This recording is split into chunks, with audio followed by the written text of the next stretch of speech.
us who are accepted in society need to have open hearts and open ears to listen. And I think that that's what's happening right now. Okay. I wanted to ask a follow-up to that, and just to the question at what point you can talk about it. Like, for example, if I am a woman of color, and let's say I'm speeding, for example, and I'm stopped by a police officer because at all, I mean, at the end of the day, I'm breaking a law. Mhm. Can I simply say, because of the fact that I'm an African American woman and I've been stopped by a police officer who is Caucasian, that I'm experiencing or I'm going through, or I can say that in fact I'm experiencing social injustice? Right. So yeah, not necessarily, obviously, because you are breaking the law at that point. And police have the right to, for example, stop you or search you if they have probable cause or they see a reason and they suspect a crime is being committed.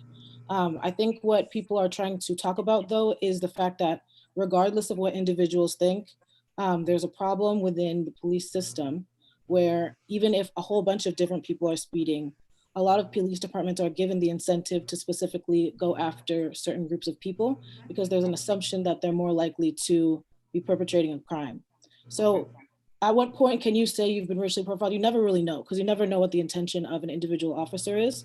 Right. So it really does depend on the situation.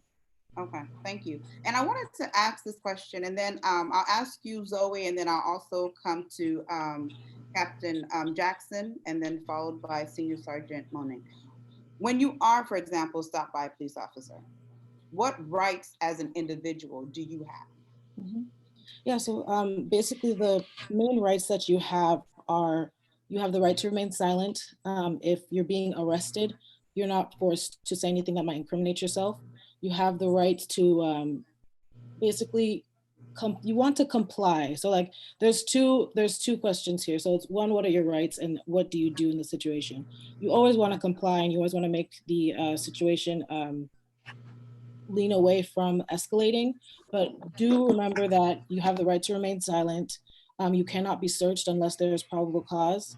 And Okay, I would, I would though stay on the safe side and just comply with anything that's being asked of you in that situation, just for your safety. okay.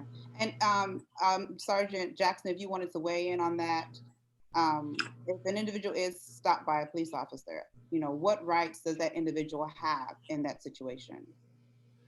Yeah, so obviously she hit a lot of the points, right? So was the person walking down the street? Were they standing on the street corner? Were you in your house? Were you driving a car?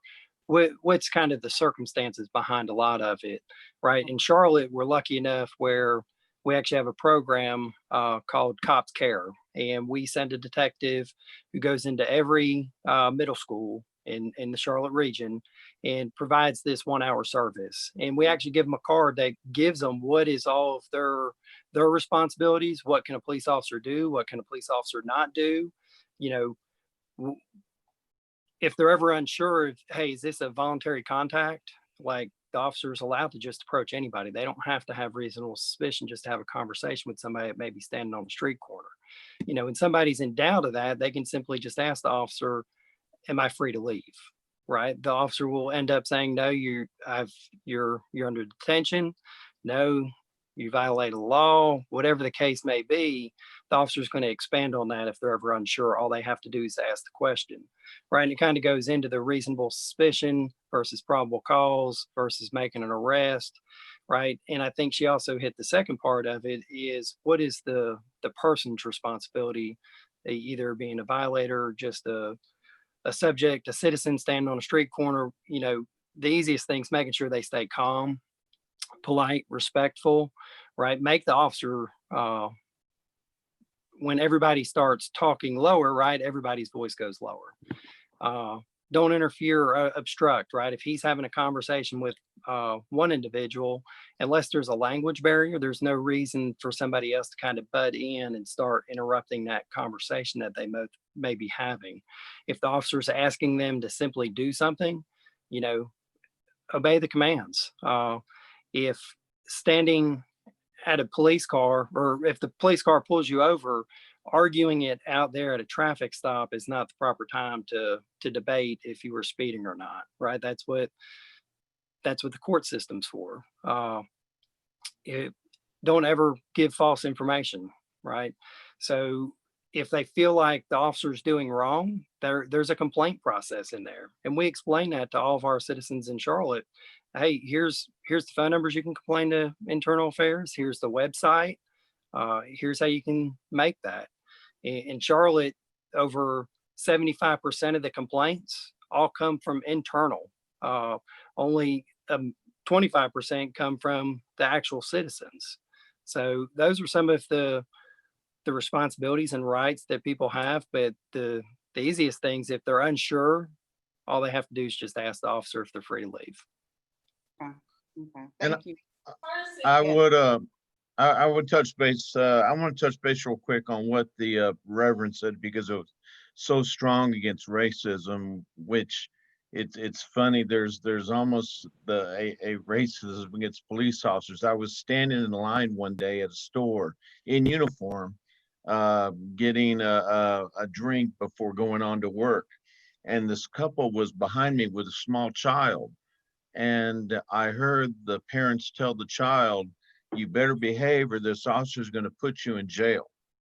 Mhm. And I made it a point to bend down on my knee to get down onto his level to let him know that I was not there to put him in jail. I'm there to help him. And that if he ever needs help, to come find me. If he gets lost from his parents, from whoever's looking after him, from his aunt, his uncle, whoever it may be, I'm there to help him. And then I stand up and I tell the parents, please don't ever tell your children not to come to a police officer, because we're the ones out there who may save them from an incident that could be horrendous. And we want to, I want to make sure that message is put across, that we are there to help, and to help these individuals in case they get into a situation. And as for the rights during a stop, I echo what the captain said. In Texas, a person is pulled over, it's a temporary detainment.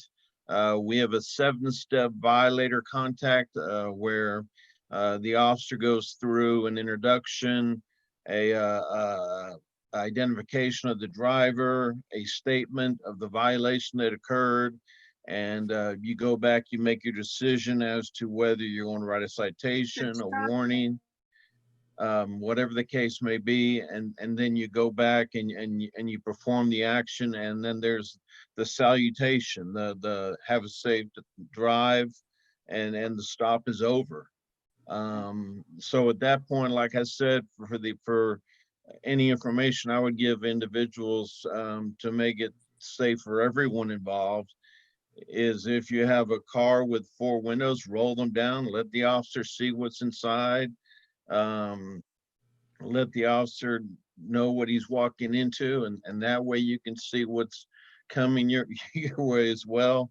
As the captain said, we're walking on the side of a highway with cars speeding by us, and we're trying to watch them out of the corner of our eye as we're watching this person who was speeding or ran a red light, whatever the case may be. Um, and it can be a scary situation if you're on an interstate. I'm sure the captain can echo that. But the best thing to do is just to go through it, and go through it professionally. As the captain said, the court system, and we have an internal affairs system at the Dallas County Sheriff's Department, and we give the people the information if they ask for it.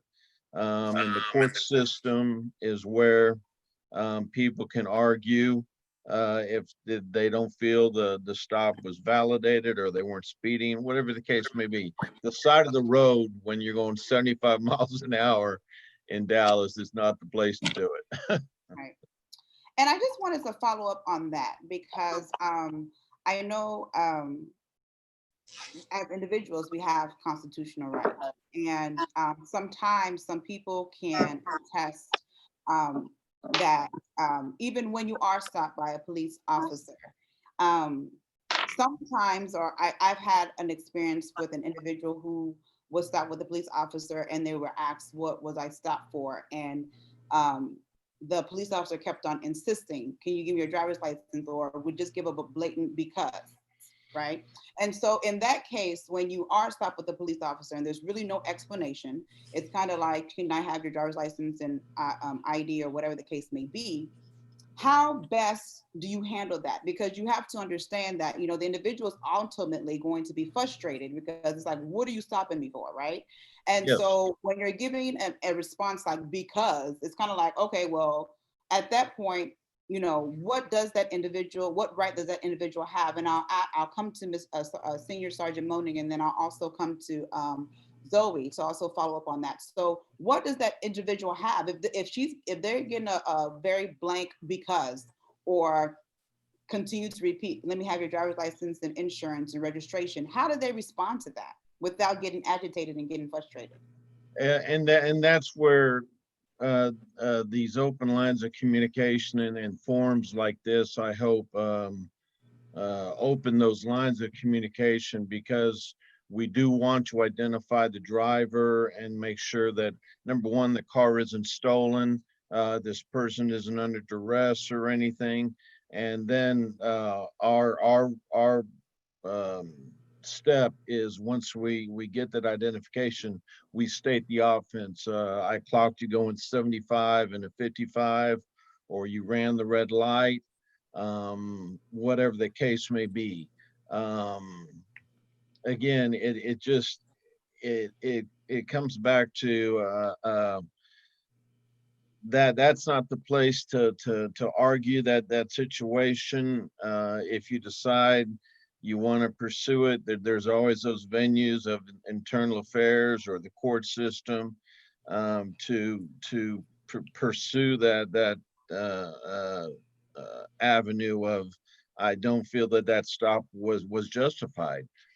But right there on the side of the road, for your safety, for the officer's safety, um, uh, it's not safe on the side of the road for anybody. I mean, our red and blue lights, when they're going, are like a magnet for DWI individuals. And it's just, we want to get done with the stop as fast as we can and get you on your way. Okay. And Zoe, do you want to add on to, or do you have something you want to weigh on? And Yeah, so I was just going to echo that there's almost like two policy perspectives that govern the laws regulating police interaction with people and what our rights are when we're stopped. So there's on the one hand, we want to make sure that police officers are safe when they're stopping individuals. Obviously, they don't know the situation that they're walking into. On the other hand, a lot of the laws that govern and the policy that governs what police are supposed to say, what you have the right to hear, whether you have to know why you're being stopped before you comply with their words. It all depends on too much, I think, on what's easier, what's safer for cops. We also need to keep in mind, I think, and this is what a lot of the changes that people are trying to make deal with. We need to keep in mind the perspective and the rights of individuals, because a lot of the discretion that is given to police officers can be abused. And I think that if people knew that there were clear regulations as to what types of things they are able to ask of officers, for example, if we knew what these rights were more clearly and they didn't change, and it wasn't as a lot of people say you can go into the court system and try to invalidate a certain stop, for example. But we know that that's an arduous process. It's very difficult for people to maneuver the court systems without a lawyer. And so it's just it's kind of like a balance. So we need to understand the needs of police officers to do their job, and also take into account the, I guess, needs of the people when they're being stopped. And if I could just piggyback in for just a sec with that, with it, right? So the officer may make that traffic stop, and just out of habit, the first thing that they walk up for is asking for the driver's license and registration, right? And if it's a legal stop, you delaying providing that information is actually another crime, right? But again, to go back for it, typically after they get that, they're going to start explaining hey, this is why I stopped you. Because if I'm stopping a person that the vehicle matches a robbery suspect vehicle, and he's wanting to sit there and debate why I'm stopping him, I'm not telling him he's a robbery suspect, right? Exactly. If I'm getting out with some youth out at the, or anybody out at a convenience store, right? It may be I need their information because the store manager called 911 because he wants to ban all of them. It can be simple things. Is, you know, typically after the officer gets that piece of information of here's the license and registration, they're going to explain exactly why they were out for them, or why they got out with them, or why they stopped them, or whatever reason it may be. Other Exactly. times, you know, their officers aren't perfect. Sometimes it's an ego thing, right? They're going to get back and forth. Let me see your registration. Why did I stop you? Let me have your driver's license. Why'd you stop me? Right? It's not a perfect system. The easiest thing is your responsibilities if you're getting stopped by an officer on a traffic stop is to comply, listen, make sure the officer has to de-escalate, right? He brought up some great points, putting down all four windows, right? If your music's on, turn your music off. If it's nighttime, Yes. turn on your interior lights, right? Yes. Pull over in a safe location. If you have to, slow down, put your hazards on. It's kind of like an indicator. Hey, this officer, the officer behind them is going to realize it, right? If it's an unmarked car, hey, I'm not sure if this is a police officer behind me, right? Everybody's got cell phones. You can call 911 and say, hey, I'm on interstate such and such. Now, obviously, slow down. If you're going 95 and a 65, make sure you slow way below that speed limit while you're doing these things. But just call and say, hey, I've got blue lights on behind me. I'm unsure if there's a police officer. I'm on this interstate at this road or wherever you may be. And that dispatcher is going to say, yes, the police officer is trying to stop you. Okay, just let him know I'm going to pull over here immediately, or however it may be, right? And that can kind of diffuse a lot of things, so the officer's not feeling like, hey, I'm not walking up on somebody trying to do me wrong.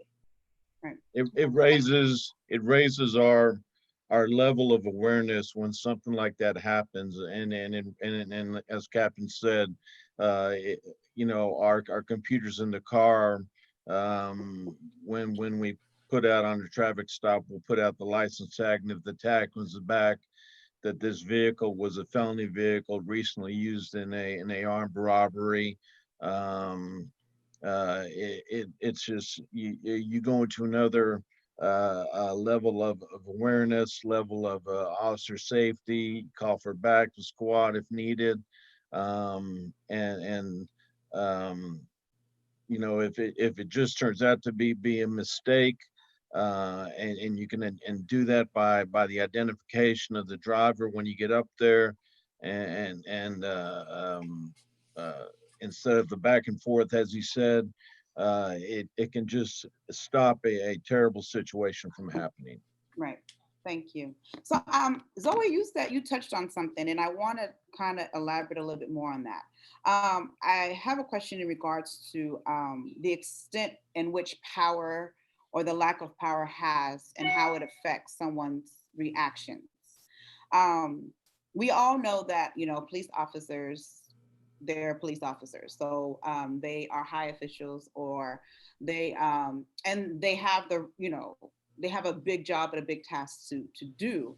And so I want to know, just in your opinion, and then also if Senior Sergeant, you also want to touch on it, like to what extent does power or the lack of power have or affect the way an individual reacts in certain situations?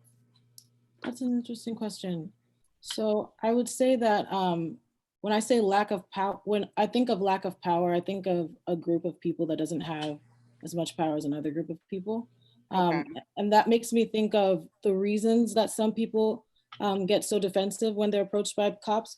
I just want to say, I want to clarify basically that I think that we should all definitely respect police officers in a given situation. They have a difficult job.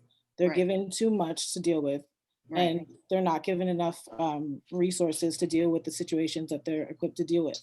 But I think that a lot of times you. when individuals, thank you. I think a lot of times when people are when people use their experience with police in the past to inform their future experiences with police, that's when we have a lot of disconnect. So in a lot of Black and brown communities, people try to justify the police presence in those places, saying that there's more crime that happens. And so police need to be there in order to keep the peace. But what happens is it's hard to distinguish from the general public what percent of the community is perpetrating the crimes that make it a dangerous community. So a lot of people will think, well, this is a dangerous neighborhood. But what really happens is less than half of 1% of that neighborhood would be in charge of or is responsible for perpetrating violent crime. And so when you Exactly. have police acting indiscriminately, like stopping people, creating animosity by treating everyone as a potential suspect, it makes people wary of the police force in general. And so I Right. think that that lack of power that poor communities have in general, both financially and in the eyes of the general public, because it's just a poor community, they need to stop perpetrating so many crimes. They're actually victims in their communities because they're surrounded by so much crime that they're not responsible for, and that Right. they're unequipped to deal with because the system is not on their side. And I think a lot of officers don't know who exactly in the community is a potential threat. So the scope of who they deal with in certain ways might be too large. So I think that lack of power basically makes things, it makes it harder to allow there to be peaceful interactions between, especially poor communities and police departments. Thank you. And Senior Sergeant Moen, if you want to weigh in on that as well, from police officer perspective, because at the end of the day, police officers, Yeah. in a situation, they may have the dominance because at the end of the day, you have the gun. Let's be honest, Well, right? and, So, and in fact, when I taught at the academy, I was one of the training instructors at the academy. And what was funny was after graduation, we would take them down to a room and I would give them their bullets to load up their guns because they had been sworn in and had taken their oath and were now peace officers. And I told them they needed to be ready to act. You might be walking down the parking lot right now with your family going to celebrate graduation and you may have to act. You're now a police officer 24/7. And if you see a breach of the peace or a felony in progress, you're sworn to act. And I tell them, you have to realize you have more power than the president of the United States. In a situation, you could be judge, jury, and then an executioner, and that person has no right to appeal. If you judge that they need to be given deadly force, and you need to administer that sentence, that's tremendous power to have, and you need to be able to think that through and process that through. And sometimes it can happen in an instant, as I'm sure the captain will attest to. That you have to realize what you have to do. I've almost had to pull the trigger twice in my career, both on SWAT. I can't get into the situations. I was dealing with the cartels, but it's a tremendous amount of power, and unfortunately, we know we do have the bad apples that abuse that power, which I'm sure the captain would agree to. yeah. And I wanted to weigh in on that because, like you said, it is a large amount of power. And you did state that it is something that can be abused.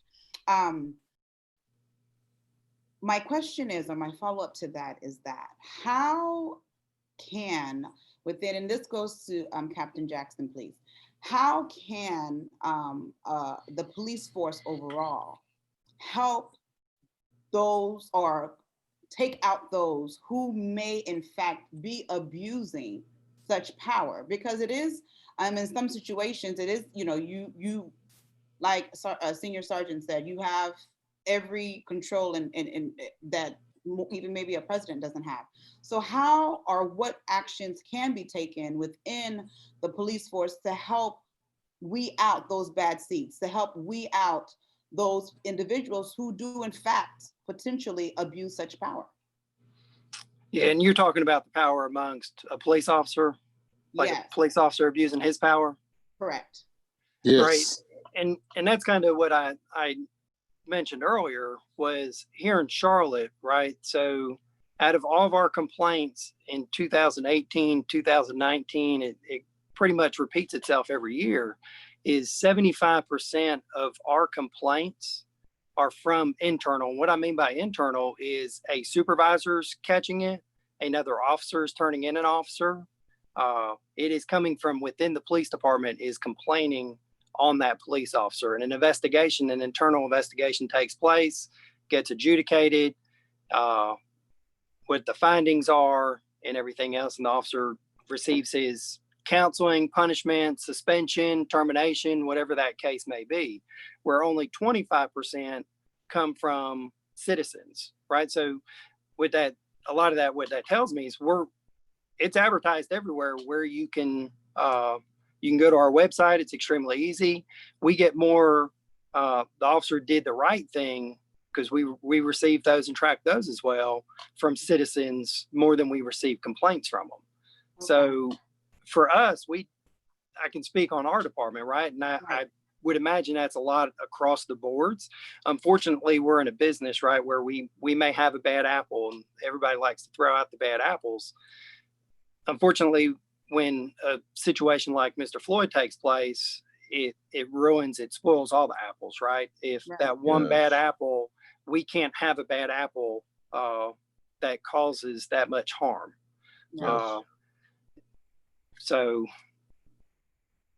I think a lot of the departments will go that same route with, nobody hates a bad cop more than a good cop. Exactly right. Right. So, I mean, just to add to that, I think it's important for every individual who is listening to just be aware that you do have, if you are experiencing any challenges, that I would think that it's across the board. I don't know, Senior Sergeant, I'm sure you all have a website if there are any complaints or something that you can go to and maybe express your grievances in the Dallas area. Yes, so I'm hoping, yes. and I'm sure that it should be across the board. So we definitely need to be educate ourselves on that and utilize it as much as possible if necessary, of course. Yes. And so we'll go to the next discussion, and I think our pastor has been in the back for way too long, so we're going to go to him. And this question is for you, Pastor. How are prejudices and biases created? Please, I think you're muted. Eddie, please. Thank you. Oh. Pastor, please, can you unmute your line? Yeah, Pastor, you're on mute. Thank you. Okay, thank you. So the question is, how is biases and prejudices managed, right? Created. So biases in itself is having an inclination or leaning towards or against someone or something. And then prejudice is having a preconceived judgment or opinion. Most often, like, I don't want to use it, but somebody trying to be bigot or bigotly tendencies. So having a bad opinion or adverse opinion towards somebody without sufficient grounds or knowledge, so to speak. And so these things comes about as a result of the makeup of the human being and his mind. And so psychologically, mankind is always attracted to stimuli. And so if something happens right now, you hear a gunshot, the first thing is you will be alarmed and you will be like, what is going on here? Mm-hmm. So that sound in itself will cause something within you that would either cause fear in you or make you kind of think that something is happening that may not be good for your good health. Mm-hmm. When these things are happening, it's something that you have to be very careful about because they are innate. However, they can be controlled. So human being is programmed to generalize and sort of predict experience. And so children, even when they are born, you realize that they respond to certain stimuli and they are able to tell when they are alone or when somebody is in the room with them and stuff like that. That tendency makes human being always trying to align himself with a group of people that think like him. We have what we call man is a social being. And that means that man cannot live in an isolation. So man naturally have the tendency of belonging to a group that have the same ideas or that have the same focus as himself or herself. And so that in itself make the person sort of think of the one that doesn't think alike or that does not belong to their group to be something else, or maybe less important, or maybe aggressive, if you want to say that, than their group, and may have a certain level of thinking against that person. That happens across board. However, how do we check this is the question. Now, the first thing we need to check this is to constantly fight that innate characteristics that is embedded in us. They are natural. And so the stimuli is going to come all right, but how do you respond to it? So we must constantly fight against those bias making machines that is usually generated in us. So you say to yourself, you always would want to choose to do the good thing as against the bad thing. Like the example that the officer gave, that the mother told the child that this police officer is here to put you in jail. You see, that in itself, there need to be a change of mentality. And that is where the mother could have known that instead of seeing the person in that way, could also think about the positive aspect, that they are here to save us, they are here to protect us. So that is a change of mind. The other way I would say to fight against bias and prejudice is seeking knowledge. Because I believe that most of these tendencies comes about because people are not knowledgeable enough. Why do I say so? I say so because most of these things, people don't have sufficient information.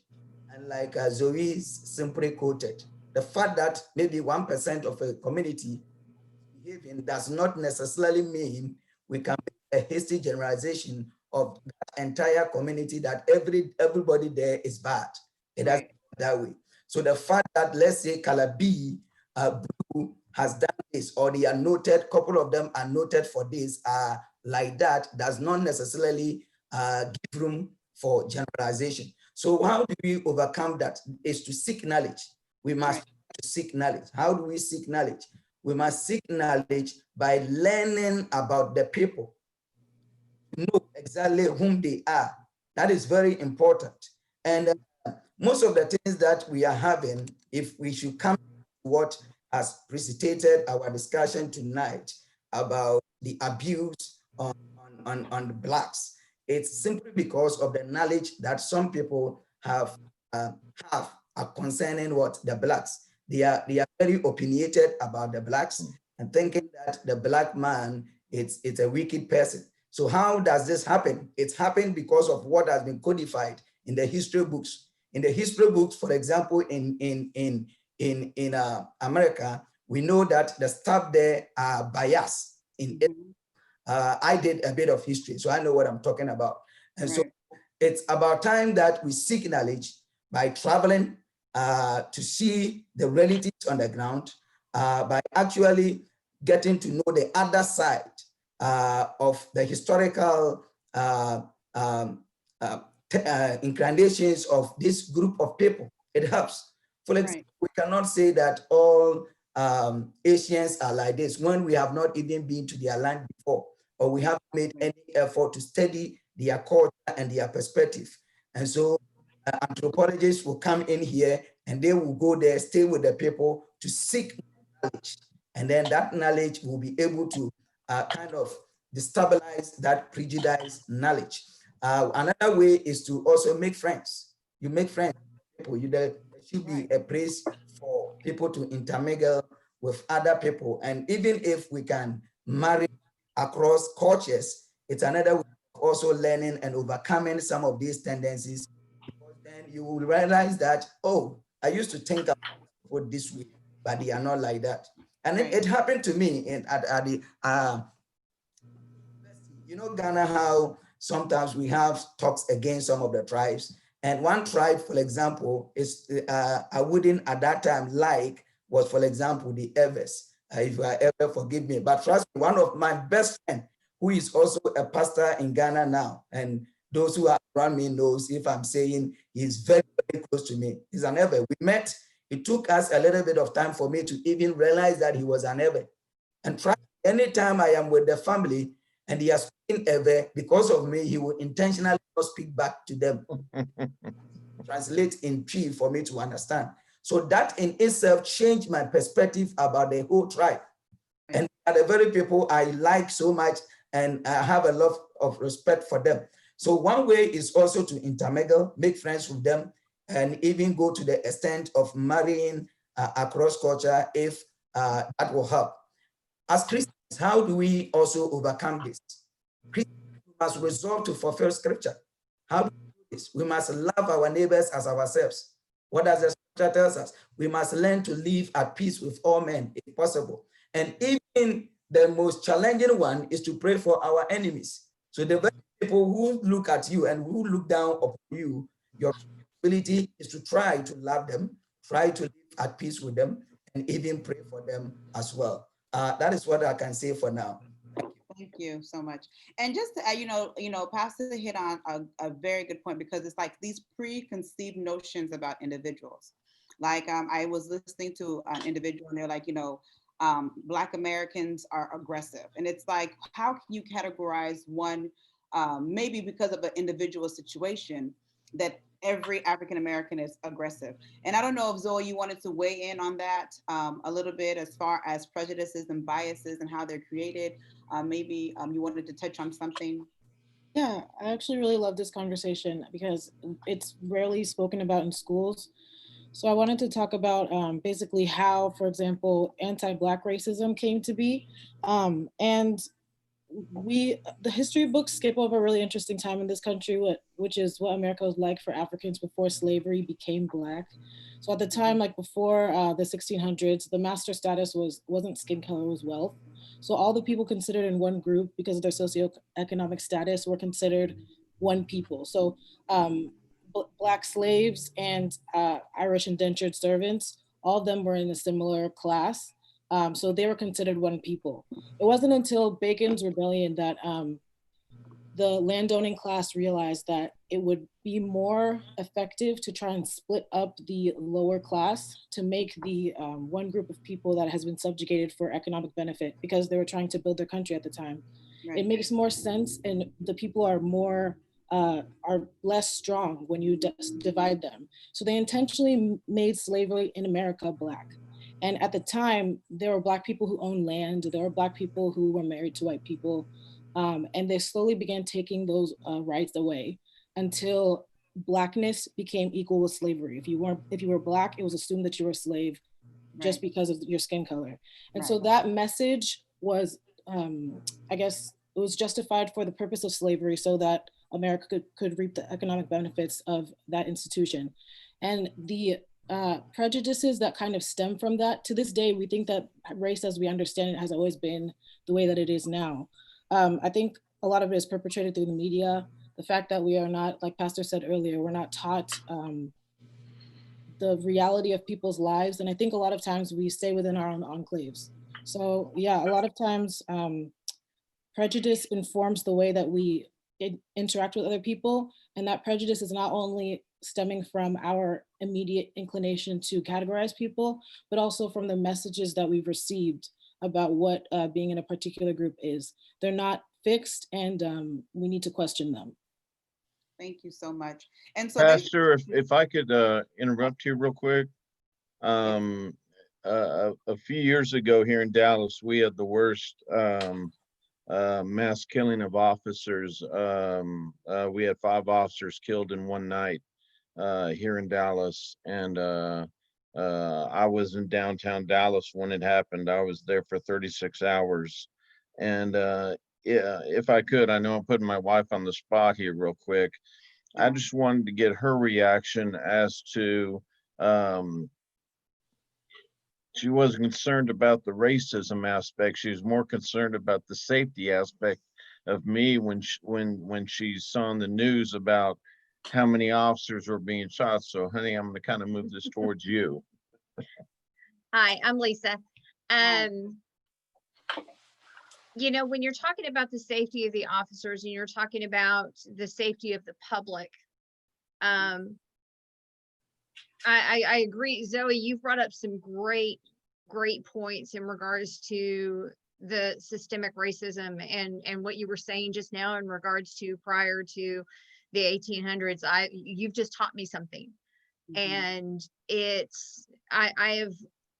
I've really tried to listen and to learn over the last few weeks, especially because of all the injustice, and it does need to change. But one thing that, you know, doesn't matter when it comes down to special operations or when there's a shooting or anything is the color of the officer's skin. Or you know, it doesn't matter. We just want them to come home safely. That's all.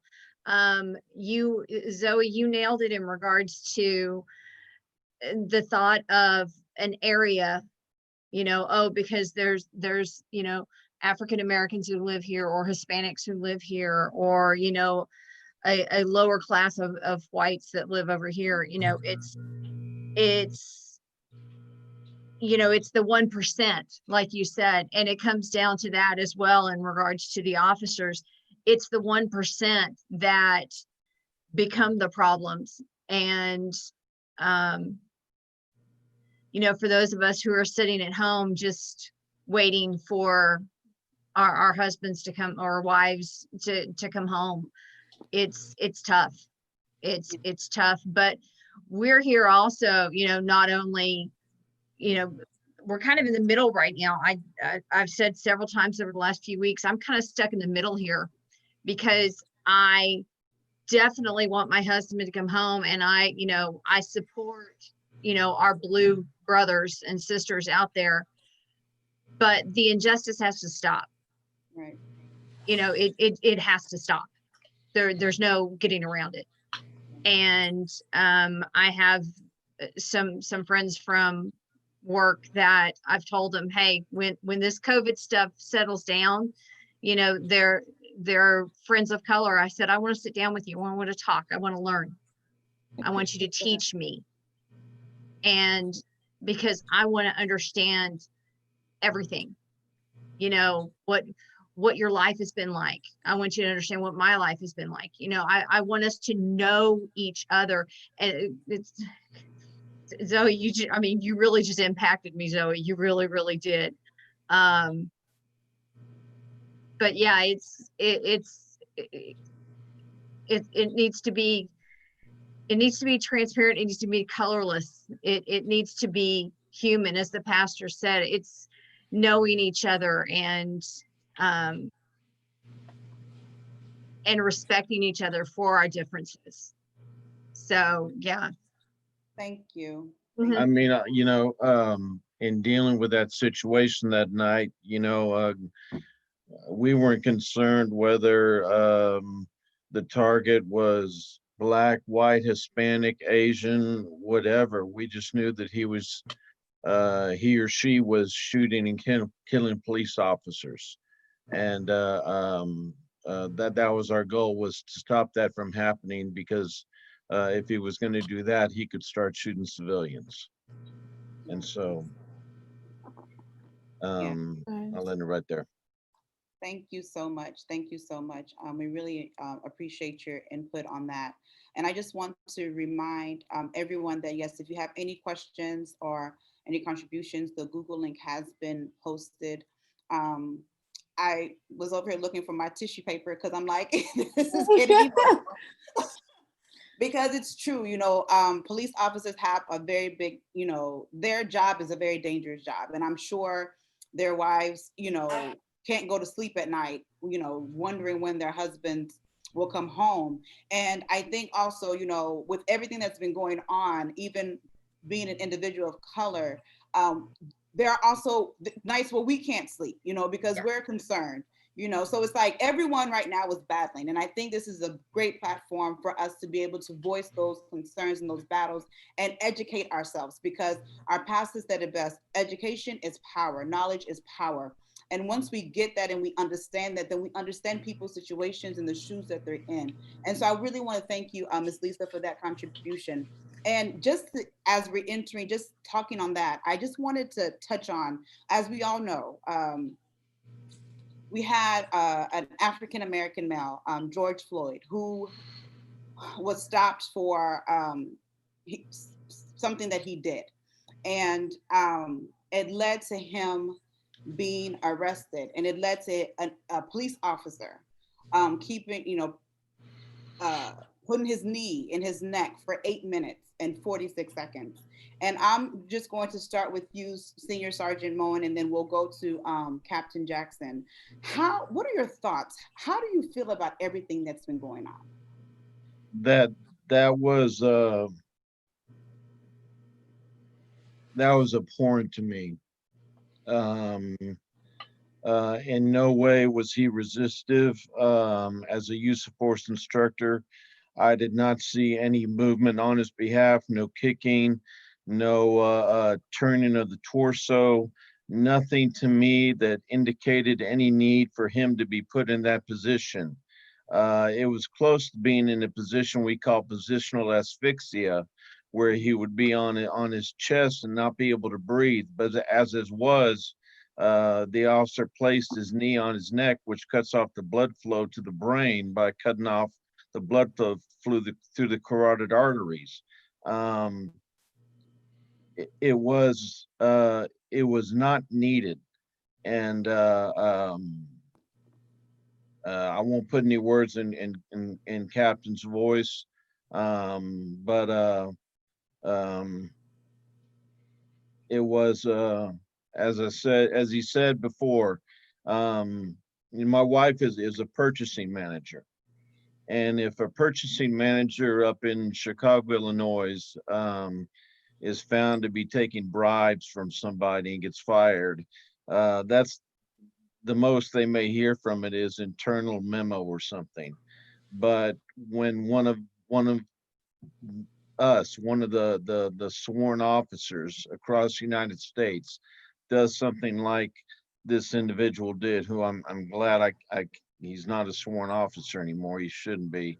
And he does something like that, we're painted with a broad brush. So anybody who wears a patch on their shoulder is immediately portrayed, oh, you're going to do the same thing to me. And so not only does he hurt himself, George Floyd, the families, everybody concerned, he hurts officers and civilians across the United States by causing questions, by causing misunderstandings, by causing these situations where people don't know what questions to ask. And I'm glad that we have these forums to ask, but as far as the situation goes, it was abhorrent. Thank you. Captain Jackson, did you want to weigh in on that as well, please? Yeah, I think it's right. There's hurt. It's kind of eye-opening with some things. You have to give a lot of empathy, listening. Kind of disappointed with it all, right? That Mr. Floyd never deserved to die. That move should have, 8 minutes and 46 seconds sitting on his neck should have never happened, right? So, and some of the things kind of eye-opening, right, is I did a lot of research with it and started dissecting different things like the chokeholds and the restraints, because you hear different rumors, right? You may only follow one channel versus a different news station versus reading the paper versus some other things. But, that neck restraint that he was doing was actually an approved maneuver by the Minneapolis Police Department. And that was kind of shocking to me. And there's a lot of other agencies that still have it. In Charlotte, that's never, in 20 plus years, that has never been a chokehold, a choke restraint, a knee restraint, whatever term you want to use with it. Anything around the neck has always been off limits unless it's deadly force for a police officer. So it was kind of eye-opening to see this and actually see it occur and actually in other agencies and be an approved method. And I say all that because the last 5 years up in Minneapolis, they've used that maneuver 237 times. 44 times the person went unconscious.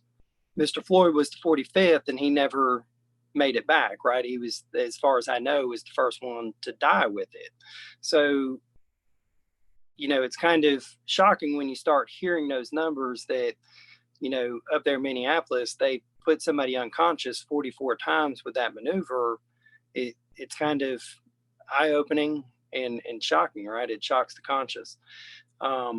It's kind of hurtful because, you know, here in Charlotte, we had riots back in 2016 off of some misinformed information that was being provided out.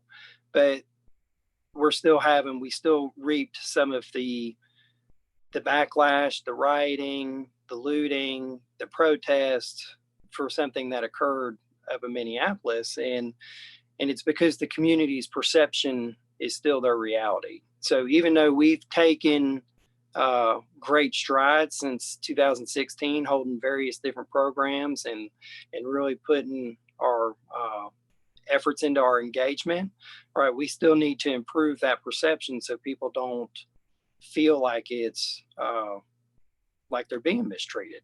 Right.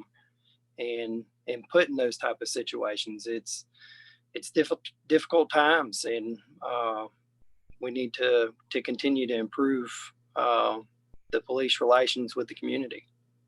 Thank you. Pastor Nkrumah, please, if you would like to also weigh in on your thoughts and you know, your feelings as far as everything that's been going on currently. If you would just weigh in, please. And Zoe will follow with you as well. Thank you so much. I think I'm a little bit emotional with the objectiveness with which our police officers have come in. And I think it has really touched, I believe it has touched a lot of lives. And as I feel, so do I also know that it's going to impact life. And I think has really made our goal of having our discussion all inclusiveness, making us all judge together, because I know with my background, and I have kept saying that one way of fighting racism is to make sure that you yourself don't tend to be racist.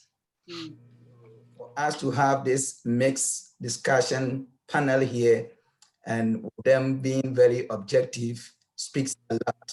And that is a great thing. And I want to appreciate you for coming in that way. It's a very good objective pronouncement that you have made. And we really appreciate you for that. I wanted to also say in our previous question that we also would have to be patient because knowledge is not a Bible tree that people can have it all. So for example, things that we can be able to mitigate some of these things. For example, somebody would ask you a question, for example, where do you come from? You say, I come from Africa. I have a friend from Kenya. Do you know him? Right there, you know that it is not a question for you to. But how do you respond to that? Africa is a whole continent. And if you come from Kenya itself, Kenya is a whole country. It's being in Greensboro and asking me whether I know somebody in, let's say, Raleigh, or let's say Pembroke. It doesn't really speak well. However, you must also understand that people do not know it all. And having been there before, and like we have said before, the picture of Africa is like a little something that is certain somewhere. You have to be patient, take your time. I have heard that enough. The way I go about it is that, oh, the friend is from Kenya, wonderful. I wish I can be in Kenya myself. I don't know there because from Ghana, where I come from, to Kenya is a very long distance. Africa is a continent. Do you know Africa is one of the continents of the world? And they would, oh, really? And then they would come back to it. And so we have to be patient. The way all these things, if we have those things stick in our mind, immediately you hear those things, there is a tendency for you to respond in a very aggressive way that may not be helpful. So we need to be patient and try to educate ourselves, be the educators ourselves, and help people, because people don't know it all. And we are the ones that we can become the change agent as well. We are part of the agent of education that we can help people to understand that even in Ghana, I wouldn't know everybody, not even in our capital city. So it's like if I live in the same city with you, how many of your friends do I know? I don't know them. It's like asking me to know somebody from another country, let's say in Canada. There is no way I'm going to know that person, but the person doesn't know. So the way our responses to some of these things will help them to also learn, like we are also learning from our police officers over here. Thank you so much. Thank you. Zoe, did you weigh in on as far as, everything that's been going on? I think overall, it's been very emotional. You have moments when you see something, you're upset, then you're like crying, then you're nervous, then you're like fearful. It's like so many built-in emotions. And just based on, you personally, what are your thoughts on everything that's been going on? I just want us to remember that when people criticize a certain organization, I think they're referring more to the regulation that informs it. So I don't think that people shouldn't go to any individual officer and say, you are responsible for police brutality, obviously. But what people do is they look at the overall system, what types of procedures tend to happen, and then also national trends. So a lot of the statistics that people are talking about is the fact that Black people are disproportionately represented in the group of people killed by police at 32%. And that means that the fatality rate for Black people is 3 times higher than it is for white people. And so it's not individual officers that is the problem that we need to be focusing on. It's the messages that people have. We all have them. We all watch the same movies. We've all been given the same ideas that Black people are in a disproportionately criminal group. So a lot of the things that we see in the police department are systemic issues that we see in other areas as well.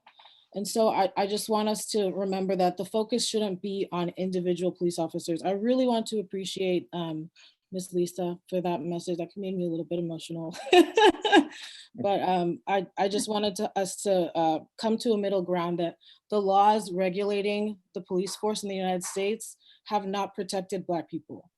And that's the anger. I guess George Floyd seemed like the catalyst to we've been saying this for so many years. This is an issue that's been going on for centuries, that a certain group has been disproportionately targeted in certain ways. And we need to find the right middle ground to solve that issue. Thank you so much. And I wanted to touch on both Captain and Sergeant made reference to the excessive force which was used. And I know Sergeant Monin has experience in control force and non-lethal use of force.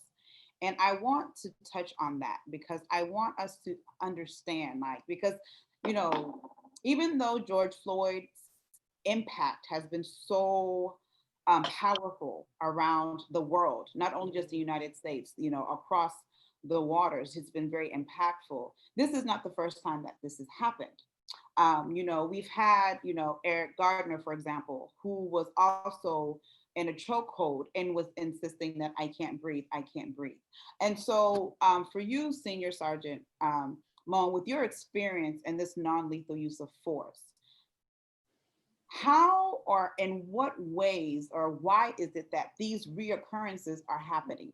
And I want to add this as well, because it seems like at times, and you know, there's like this mentality, and it might be a wrong assumption, so you can always correct me, please, that it's kind of like this, you know, shoot to kill kind of idea that's floating around, or you know, this use of lethal force that is floating around. And I want us to kind of clear that up. So why do you think that these reoccurrences are happening like this? Well, as far as the use of force goes, I'm not sure what system of use of force Captain has. We have a ladder of force where any force that the officer uses, be it officer presence, me just standing there, all the way to terminal apex where it's me drawing my gun and discharging my gun, is used to try to de-escalate the situation.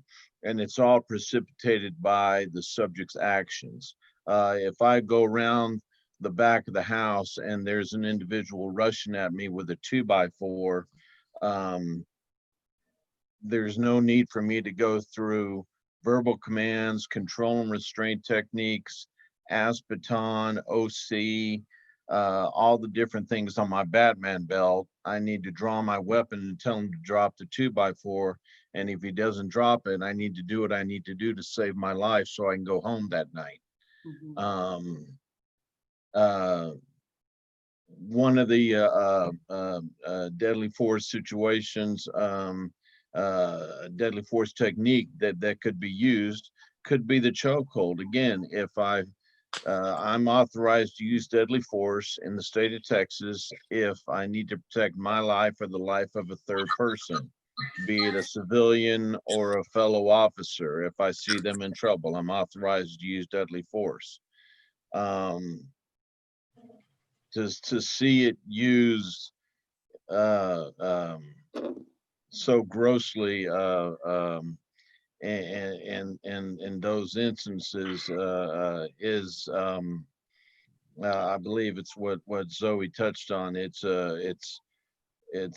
not individual. It's a systemic problem that needs to be addressed. That, you know, forms like this, I think, are the starting point for us to talk about it. For you to understand what officers have to go through, and what we have to go through if we do go around the back of that house and there's a guy with a baseball bat rushing at you. What would a normal person do in a situation like that? Would they stand there, or would they do what they need to do to save their life? Would they grab that brick and try to throw it at that man's head in order to stop him, to save their life? Because we have what's called a fight or flight syndrome in this. And when I teach defensive tactics, you learn that you're either going to curl up in a fetal position and give up, or you're going to fight for your life. And it's just like I said, I agree with Zoe where it's a small segment, but it's through the systemic years that it's happened. And again, forms like this, I believe, are the first stepping stone to opening talk about use of force less than lethal. I mean, we have tasers, we have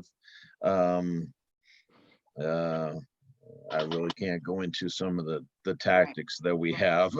they're a little bit yeah, under wraps, but we have less than lethal equipment that can disable an individual and allow us to go up and make the arrest without causing death to the individual. Thank you. Thank you. Captain, did you want to weigh in on that? Yeah, so, and I know both of us have been mentioning kind of it being called use of force, right? That's what a lot of investigations get ruled as. And within the last year, we actually changed ours, what it's called, right? It's called response to resistance now. So it's because the subject we're trying to place under arrest is resisting us. right? So we go, our level of force is what they're fighting back, right? Are they giving us active aggression back? Are they pulling a gun on us, pulling a knife, right? A weapon, a gun, all turns into big game changers, right? Right. You brought up the I can't breathe, right? Right. A lot of times, is that the first time the officer ever heard that with a subject saying that? Is this the fifth time he's encountered this same person, and each and every time that person yells, I can't breathe, to just then try to fight the officer again? It's kind of that boy that cries wolf, right? I don't know. I was never in those situations with either of those, so I don't know what was running through any of their minds, right? But when you start talking about the perception of officers are involved in shootings every day and things along those lines. Here in Charlotte, we have over 600,000 police interactions where there's a 911 call for service, a traffic stop, something along those lines. Not our daily interactions at a community meeting, not our school resource officers at their interactions at the schools, not just the daily contact, right? But we make over close to 18,000 arrests in a year.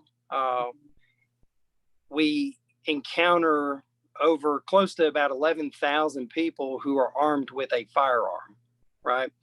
And just in 19, an officer had to discharge their firearm just 6 times.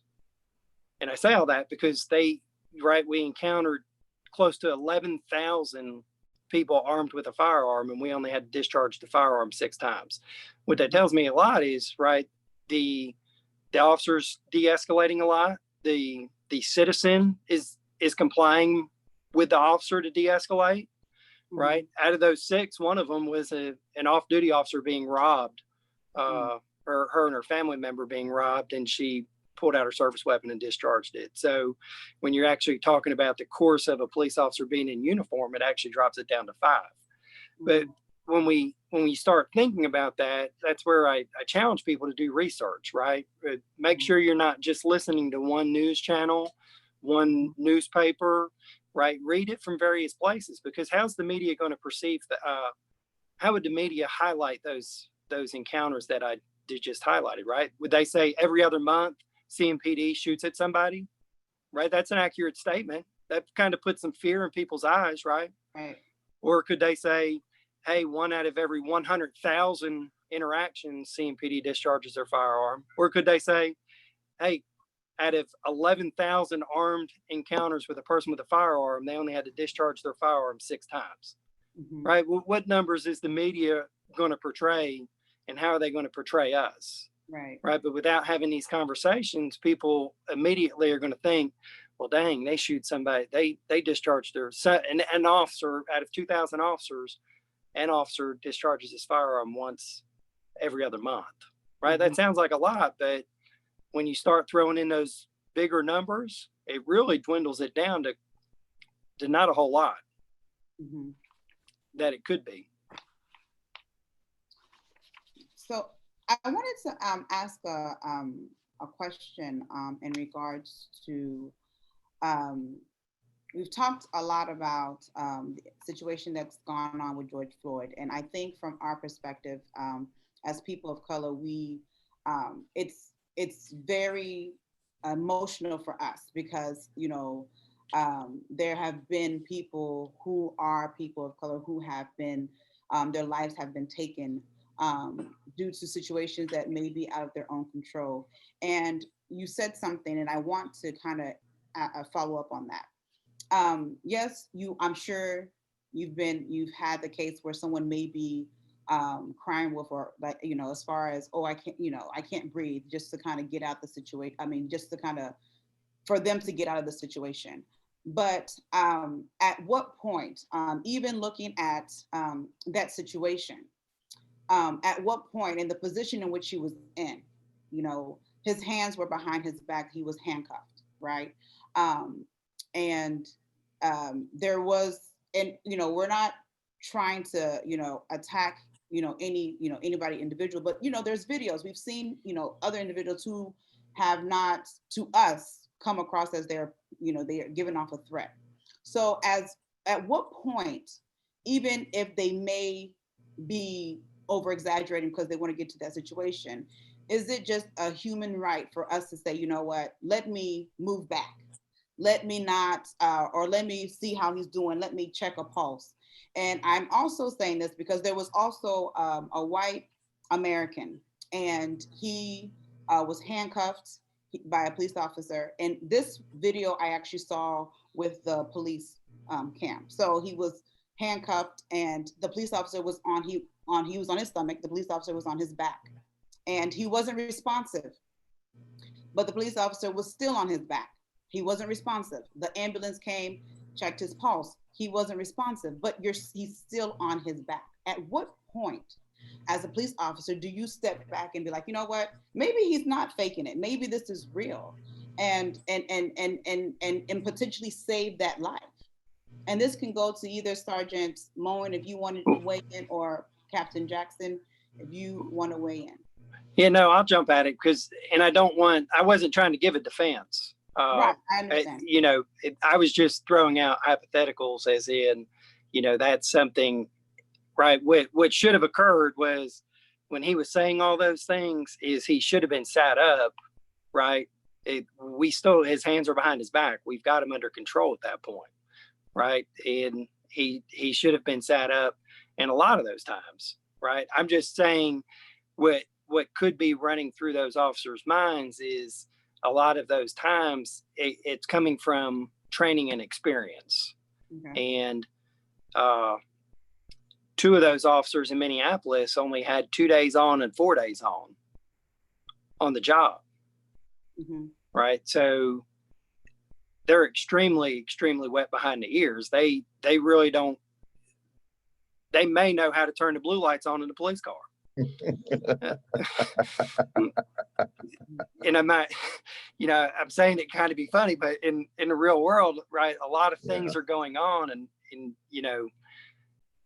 they've got a thousand things running through their minds in those everyday things. And you can actually hear one of those officers saying, hey, we need to do this, talking, right? So if there's two officers that young there, right, that means two of them were training officers, mm-hmm. right? The more experienced officer, the one that should know what's going on, right? Mm-hmm. The one that's supposed to be guiding that younger one, giving him those lessons. And you hear I believe it was one of the younger officers saying, hey, I think this may be, I forget what word he ends up saying, but basically, hey, I really think he can't breathe. We need to set him up. And he goes, no, we need to stay right. You hear the officer that's kneeling on his neck say, no, we need to stay right here. Mm-hmm. Right. So he the one was challenging it. The other ended up overruling him, per se, as in a hierarchy. Right. But a lot of agencies are now switching it up where they're putting it in their directives, in their formats, basically saying you have a duty to take action. If you're seeing something going wrong, you need a duty to take action to correct it. Okay, thank you. And I agree with Captain. It's the duty to the act, and the failure to act, it's called omission, and that's failure to act. And all of this goes back to training. And when I trained at the academy, we taught positional asphyxia.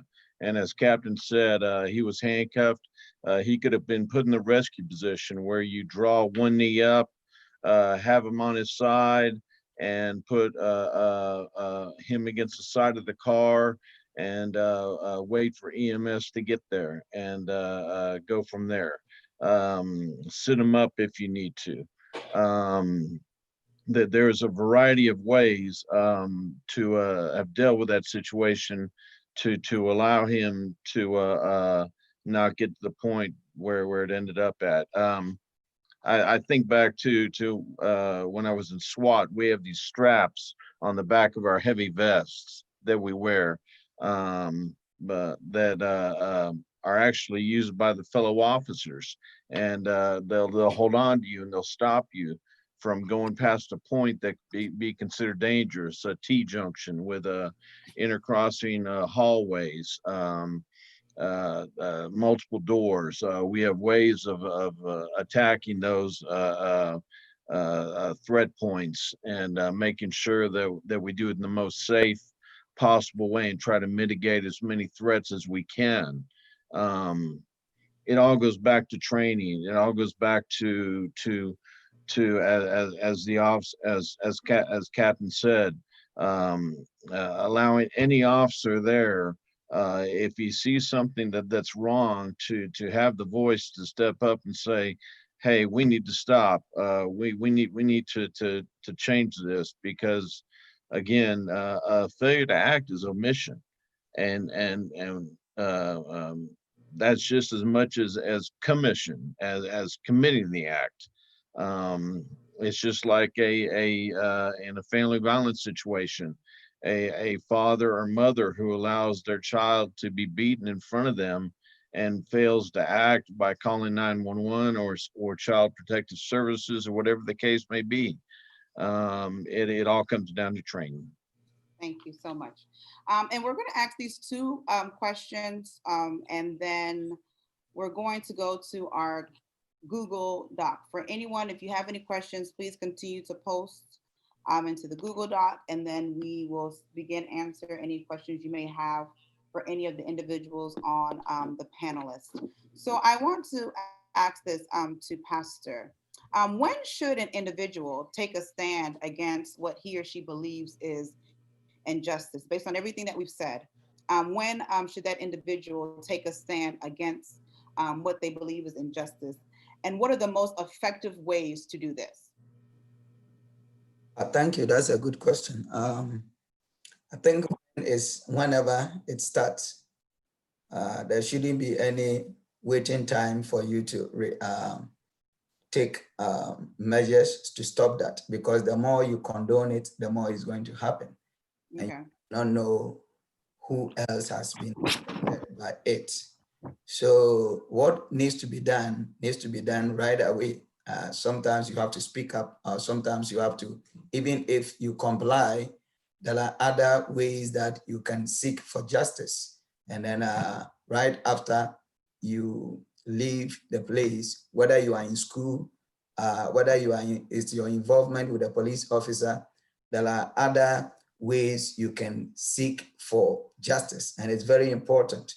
If you are in school, it's better for you to report maybe to your teacher.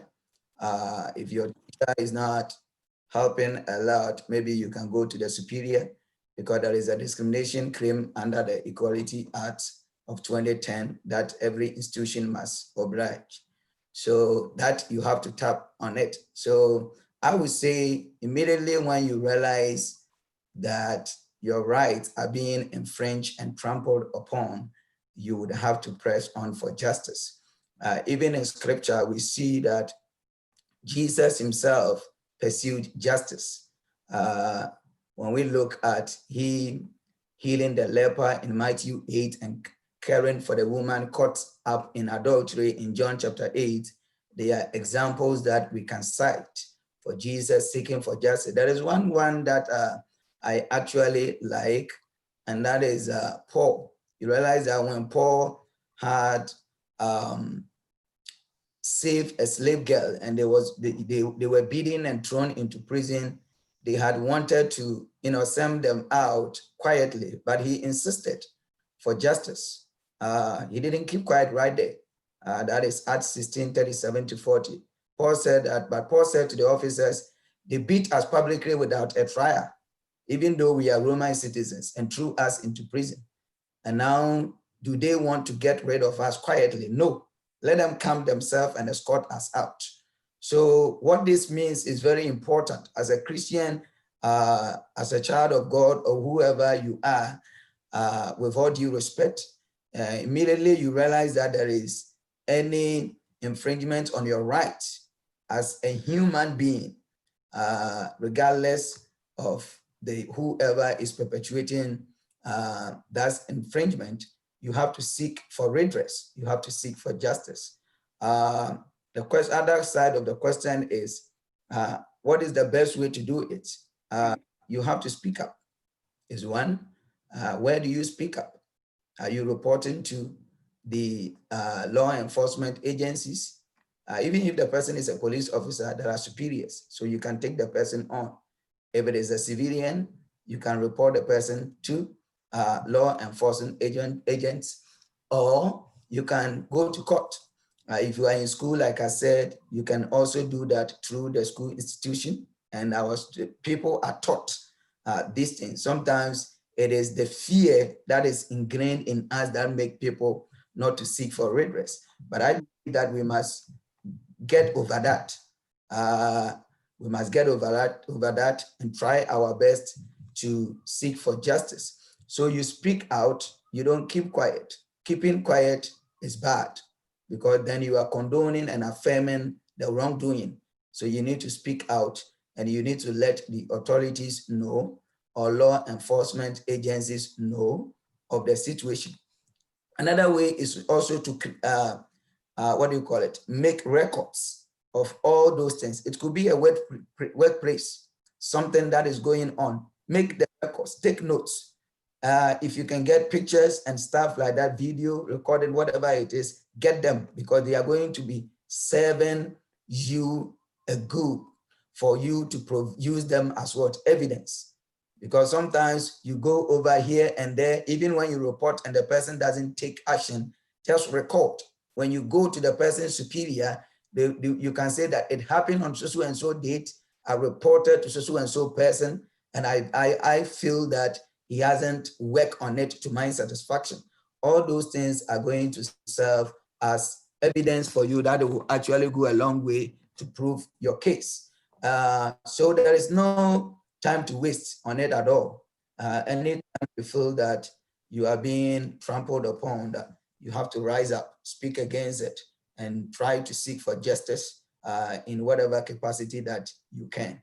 And then also, another thing I will also say is that when your life is being threatened, or when somebody is abusing you, another way to get over it is to walk away from them. Don't exchange with them, walk away, but then you seek justice, or let somebody know that this is what is happening. There are times that if you see the person unarmed, and the person is just trying to threaten you, there are times you also have to speak out right there, because some of them, it comes as in a form of bullying. And bullies, when you speak to them, sometimes they realize that you just have the power as they have, just that you have decided not to use it. And so you let them know that you can also speak out, just that you don't want to. And that's a little bit of fear as well to back off. And so that's what I would say for now. Thank you. Thank you so much. Thank you so much. So at this time, there's been a lot of questions coming in.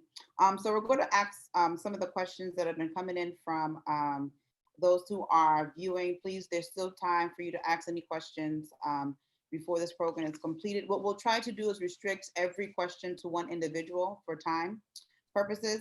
And then before wrapping up, we'll allow every individual in the panel to also give their closing remarks. So you can also prepare for that. So we're going to start with the first question. There's a question that says, what are your views on defunding the police? If you disagree, what other solutions can you give? And I believe I'll start with Senior Sergeant Moaning on that one. My opinion on defunding the police is anytime we talk about defunding, it always goes back for me to training.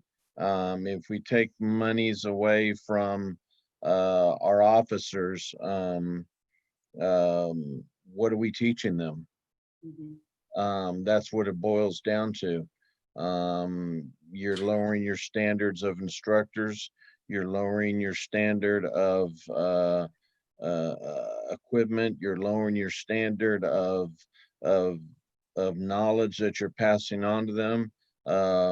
As Captain said, you may be lowering your standard of the years of service that a field training officer has to have before you can be certified as an FTO. all because of monies that the department or the county, I work for sheriff's department, we don't have anymore. So for me personally, I'm not for defunding the police. I think we need to educate our police, and use these monies to train them and get the best quality individuals across the board, be it man or woman, of any ethnicity, anything at all. It does not matter. We need the best person at all in that position, in that squad car, wearing that uniform. Thank you so much. Thank you so much. So, I don't know, did you, Captain Jackson, did you want to weigh in on that? Because that's something that they wanted your opinion on, as far as defunding and any alternatives that you would suggest. Yeah, so I think first you got to define, what are you talking about when you're talking about defunding the police? Are you talking like dismantling the police department? Are you talking about having no police whatsoever? Or are you just talking about some reforms where the police need to make changes within, right? And I was going to put it kind of in some of my conclusions with it all when we start talking about defunding, right? I don't believe taking money away from law enforcement is going to solve the world's problems. There are a lot of systems that are broke, and taking money away from a police agency to try to shift it to a different spot that's broke, it isn't going to fix those problems within government.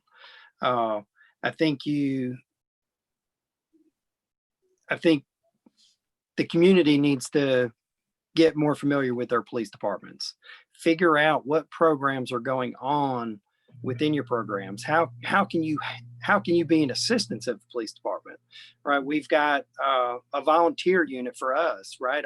We have chaplains within our police department who volunteer their time to help make these differences, to bridge some of these differences that go on within the communities.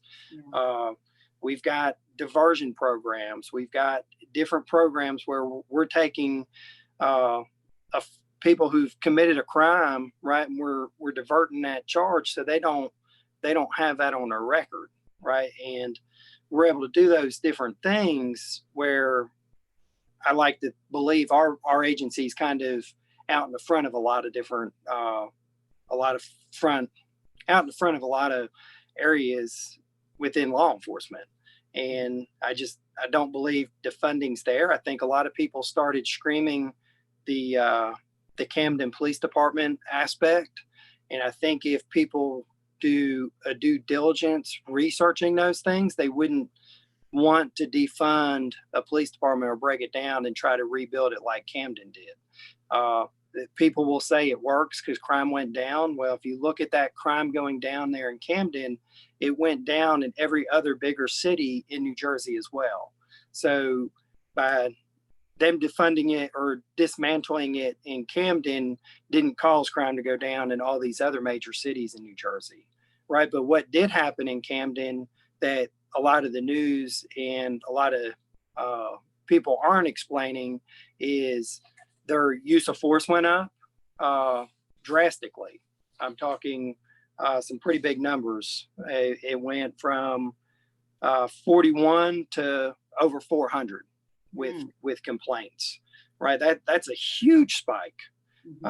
You're talking something as small as maintaining lights or reflectors on vehicles went up. It spiked up 421% of those type of stops. So people thinking dismantling, hey, let me move this away and we'll just make it grander and bigger. Well, you're bringing in some maybe inexperienced officers who may not, who are maybe a little overzealous, maybe are taking some of those things. They had summonses for riding bicycles without a bell went from 3 to 339. Right. So when you start talking about dismantling or disfunding, I hope a lot of people do a lot of due diligence and do a lot of research and get really informed on the different variations of the defunding, what people are actually meaning when they say defund. Are they talking about just trying to get some reforms to improve their police department, or are they talking about, hey, let's do away with the police department, make a county department, let's make whatever that variation may be, or not have law enforcement at all, which I think is a complete horrible idea. But you know, so I think there's a lot of different variations, and I think people, as long as they take their time and do due diligence, I think good change could come. I think people need to be methodical and make sure those decisions, let's get it right once versus let's keep retrying to do it 10, 15, 20 times. Just say one thing really quickly before we move on. I also want us to bring up the fact that a lot of people are asking for the responsibilities of the police department to be limited, because we do put a lot of stress onto police departments. For example, they're heavily militarized. So we think that they're supposed to go after people who are about to commit or in the commission of a violent crime. So of course we need police for that situation, but we call the police for way too many things. So homelessness, we call the police. Drug abuse, we call the police. Noise complaints, we call the police. George Floyd was allegedly writing a bad check and they called the police. I think when people are talking about defund the police, they're saying that the police should not be responsible for answering social problems that they're not equipped to answer. So we could put a lot of money into the investment of communities, making sure that people have the opportunities that they need to avoid drugs and all those things, instead of using police officers whose job it is to keep people safe from violence. For example, they're not really equipped to deal with those situations, and they're not good at preventing them either, because they're social issues and not police issues per se. So I'll just say that if people are trying to take away funding from the police, we do have to define then what police need to focus on with the funding that they do have. And you bring up a great point with that, right? So you're talking about the social type work.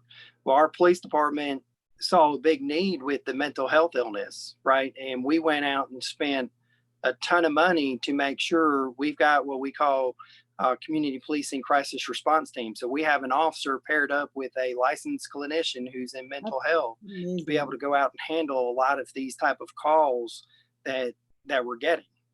That should have, you know, because I'm sorry. No, yeah, I was just about to say that's an amazing program. Yeah, right. And we've been fortunate to have forward-thinking leaders who are able to take on those problems and those challenges and figure out, hey, nobody else is going to take care of it. We're going to continue to get to 911 calls, because when nobody gets an answer, they're going to call 911 because the police officer is going to come. We're problem solvers. Right? We're going to come out and we're going to solve that problem to the best of our ability. Right. And they tackle those problems. They do those things. And our chief said, you know what, if we're going to tackle it, let's get some licensed professional clinicians to ride with these teams. Now it's still not clearly nowhere near enough. However, at least we've got a start on it. Yeah, and so Charlotte might be different because that's exactly how the funding should be used, especially since people automatically go to police for these issues. I think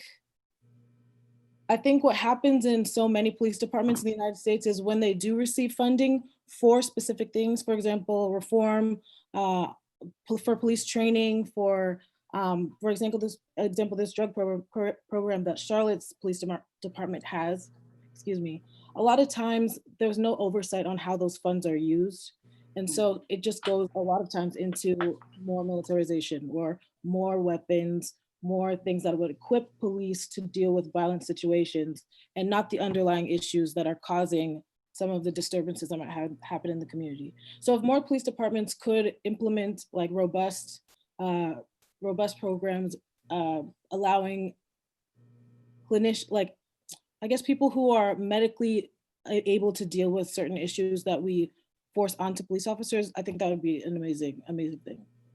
Well, I know, speaking for Dallas County, all our officers we go through a 40-hour mental health training class, a critical incident training class, to learn how to deal with individuals when a mental illness warrant is put out on them by either a family member or their caregiver or their clinician, in order to take them to the hospital to be evaluated if they go off their medication, and show themselves to be a harm to themselves or the general public. Again, that's way above my pay grade. What you were talking about, where the monies would go. I wish I could put the monies where it needs to go, but again, the money does go to people with stars on their lapel. I'll say that, and unfortunately, we're not equipped to say where it needs to go at sometimes. Thank you. And I think you all touched on a question that was asked as far as would it be possible for cities to come up with a system where different responders could come to certain situations. They gave an example like if a cat is stuck in the tree, you know, we wouldn't send a police officer with like for an armed robbery. I guess maybe for tensions purposes. But you touched a little bit on that. I think Zoe, if you, I'm sorry, off Captain Ryan, if you wanted to touch on that a little bit, is it possible for them to come up with something like that? I think there's a lot of different challenges with a lot of different things. I think if people put the right effort into it, I think we can make those changes. But I think the defunding comes back to a lot of those. So if you're sending unarmed social clinicians or mental health clinicians out on what would typically have been a 911 call for, say, somebody's walking up and down the street, looks, all confused, he's talking gibberish, things along those lines that, maybe there's some mental health aspects that are there.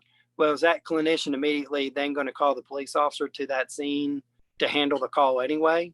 Right. So I think if things start coming, I want to say San Francisco is trying to get it where if there's not a crime, a police officer is not going. Right. I don't think that method's going to work because there's going to be, you're going to put a lot of funding into a lot of different resources, and those resources most likely are going to get into some type of situation that they can't handle, and they're going to call 911 a decent amount of times that the officer is now going to have to go to again anyway. That may not be something criminal, right? Mental illness is not a crime, right? So with mental illness, it's all civil. So if somebody goes to get involuntary commitment papers on somebody, it's a civil process that they go down to the magistrate, and the officer takes that paperwork and then they go and serve it and take them to the mental health hospital, right? None of that would, in San Francisco, in theory, the police officer wouldn't handle that because it's not criminal. Right. Okay. Thank you. And I have a question. There's another question that hit the Google Excel and this can go to Senior Sergeant Mowing, please. In 34 states, training decisions are left to local agencies. Most, though, conduct no or very little. De-escalation training. What is your take on de-escalation training? Should the federal government require all officers to complete some sort of de-escalation training, or should it still be left with the local agencies? Each local agency is going to set its own guidelines as to its type of force, be it a ladder of force, the wheel of force, the type of force the captain said that they have at their department. I believe any use of force is going to go through that department, because if an officer does find himself in a situation where he's questioned, it's going to be processed through that internal affairs department. So I don't believe the federal government should place their hands in that type of situation. As far as uh, having some sort of use of force situation or training, I greatly agree with that. We need to have something in every state. Every officer needs to understand the use of force, and um, even when he shows up, it's a use of force. Simply officer presence and then giving verbal commands. That's step one on our ladder of force. Um, so I would say that it would be with each state and in each agency to determine what their type of force should be, and then to ensure and make sure through remedial training. We're required to take 40 hours of remedial training every year. Um, to ensure every officer understands and knows what the use of force system is for their department. Thank you so much. Pastor, this I want to come in over there. I think that all that you are saying is good, but my concern is we talking about, policies here, and I wonder if uh, the police department is actually concerned about the feedback loop, because what is in the system is not working for people. And I think you hear them all the time. So sticking to it without making any effort to come out with reforms. I don't know what the art is, but then to come out with the reforms is actually not helping. And so something needs to be done. And my other concern is it's good to have all these refresher courses of 40 hours and all that, but is it not the case that people go through just because they have to go through? And do we have in place, system of ensuring that they are complying with what they are studying? And at one point, I believe that when they are doing the intake or recruitment, they may go above and beyond to check, police officers and law enforcement agencies and their mental health and all that. But when they are into it, are there a system that actually help them to check some of these things? Because if we look from far, you realize that some, excuse me, they may themselves have some challenges themselves that need to be dealt with. Are there any ways that we have policies to kind of recheck, the psyche of some of the members from time to time, and also the for us to sit down, look at the policy that we have in place. We come out with policies, all right, implementation is going on. People for whom the policies were made for are crying, and they are saying that these things are not working for us. So what can we do to kind of make reforms to be able to mitigate some of these things? Again, I think this is a stepping stone to that reform system as far as the mental psyche. That would be something that would have to be implemented. I know myself, I took a long mental health evaluation course in order to become a peace officer for the state of Texas. Um, but since then, of course, there's been no uh, check on that. So that might be something to be looked at. Um, Again, I think with anything right now, um, as I said, I've had 27 years of experience. Um, I think right now this job that I'm in is experiencing some of the hardest growing pains that it's experienced in quite a while, and uh, the reforms and then the ideas that you talk about are things that we need to definitely bring to the attention of the people who can make the change, the people who are in the position to change the regulations and rules that we have to abide by. As any department has, which I'm sure Captain has, we have an SOP and a code of conduct that we have to abide by, and it would be up to those individuals who write that to make those changes, to say this is what we need to do to make sure the officers know these specific things. I just wanted to also jump in there to let you guys know about some of the initiatives that have already started at the Senate. So last semester, I worked in the Senate Judiciary Committee, and a lot of the issues that they talked about were why police reform hasn't worked in so many departments, and actually implementing some of these community health situations that people have posed in the past.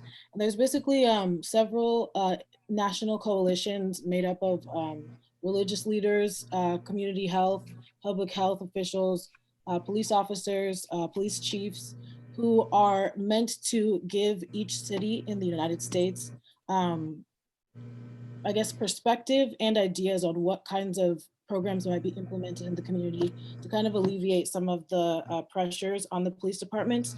So if we can centralize those, if we can learn about those programs, make sure we tell our legislatures about them, it's much more likely that these things will actually be put into place with the adequate funding and the adequate manpower, basically, to get them done. Thank you so much. And we have a couple of questions, and because of time, we'll try to, we're going to ask if we can just allow one person to kind of touch on it a little bit, because there's a lot of questions coming in, and we want everyone's voice to be heard. But thank you so much for your contributions so far. We really, really appreciate it. There's a question, and I want to direct this one to Captain Jackson. And it's 2 in 1, so if you could probably, try to dissect it as much as possible. The question is it possible to educate the police officers as part of their training that color is not a choice that individuals get to choose? And also, can police officers be asked to swear not to discriminate, and any evidence of discrimination lead to them committing a felony? Yeah, so I'll tackle the second one first, right? So I would like to believe that every officer doesn't base their stuff off of race, off of religion, making determinations that way. I'd be naive to think that that's 100%, right? The racism still is occurring throughout the United States, as many of you are aware. And law enforcement is going to be no different. We're going to have those bad apples. It's our responsibility to try to weed out those bad apples and not allow them to be police officers, right? You do go through a rigorous hiring process.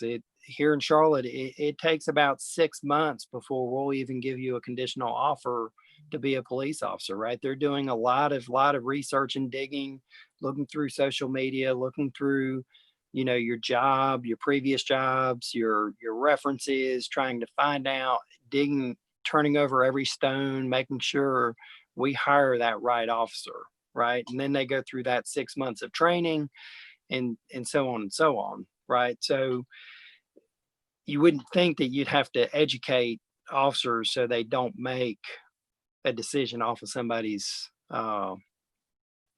skin color, off of their beliefs or anything along those lines.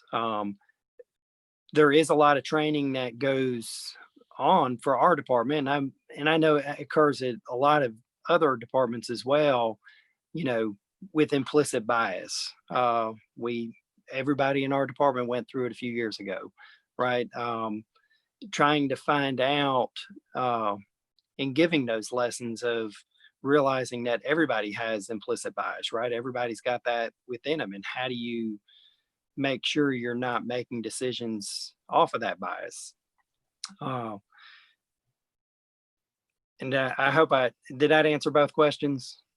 Let me touch on the one with, is it possible for the police officers to be educated on training in regards to the fact that specifically saying that, color is not a choice? And I don't know what practices you all have in place now, but is that something that's implemented? If not, is it possible for that to happen?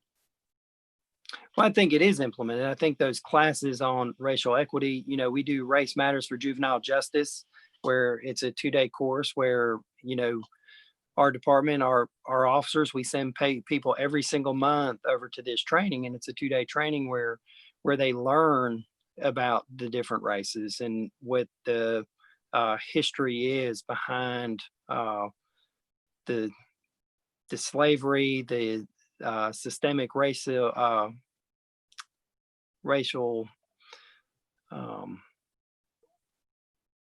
institutions, the institutional racism, right? They learn all these things we try to educate our officers as much as we can. So, the implicit bias, so they make those decisions when they're out on the street where they're not making that decision based off of somebody's skin color. Yes. Okay. Thank you so much. And I want to ask this question is going to Zoe. The question is, why is it that when a white American person commits a crime, they get less of a punishment than a person of color would? So I feel like I want to start with the premise of that question, which is that white people are less likely to be punished or receive less harsh punishment than other race groups. That is true. If anybody wants some links on studies, they've shown that people can commit identical crimes, and if a white person commits it, they are less likely to be arrested, less likely to be convicted, and also less likely to receive longer punishments. And that just goes back to the fact that we believe that certain lives matter. So when someone commits a crime, we think that either they can be rehabilitated or we need to separate them from society because they don't deserve to be in society. And we give a lot of leeway to white Americans because it's easy to humanize white Americans. They're the majority. They're well represented in television, for example. There's not really a stereotype against white people being aggressive or white people committing violent crimes more often than other groups of people.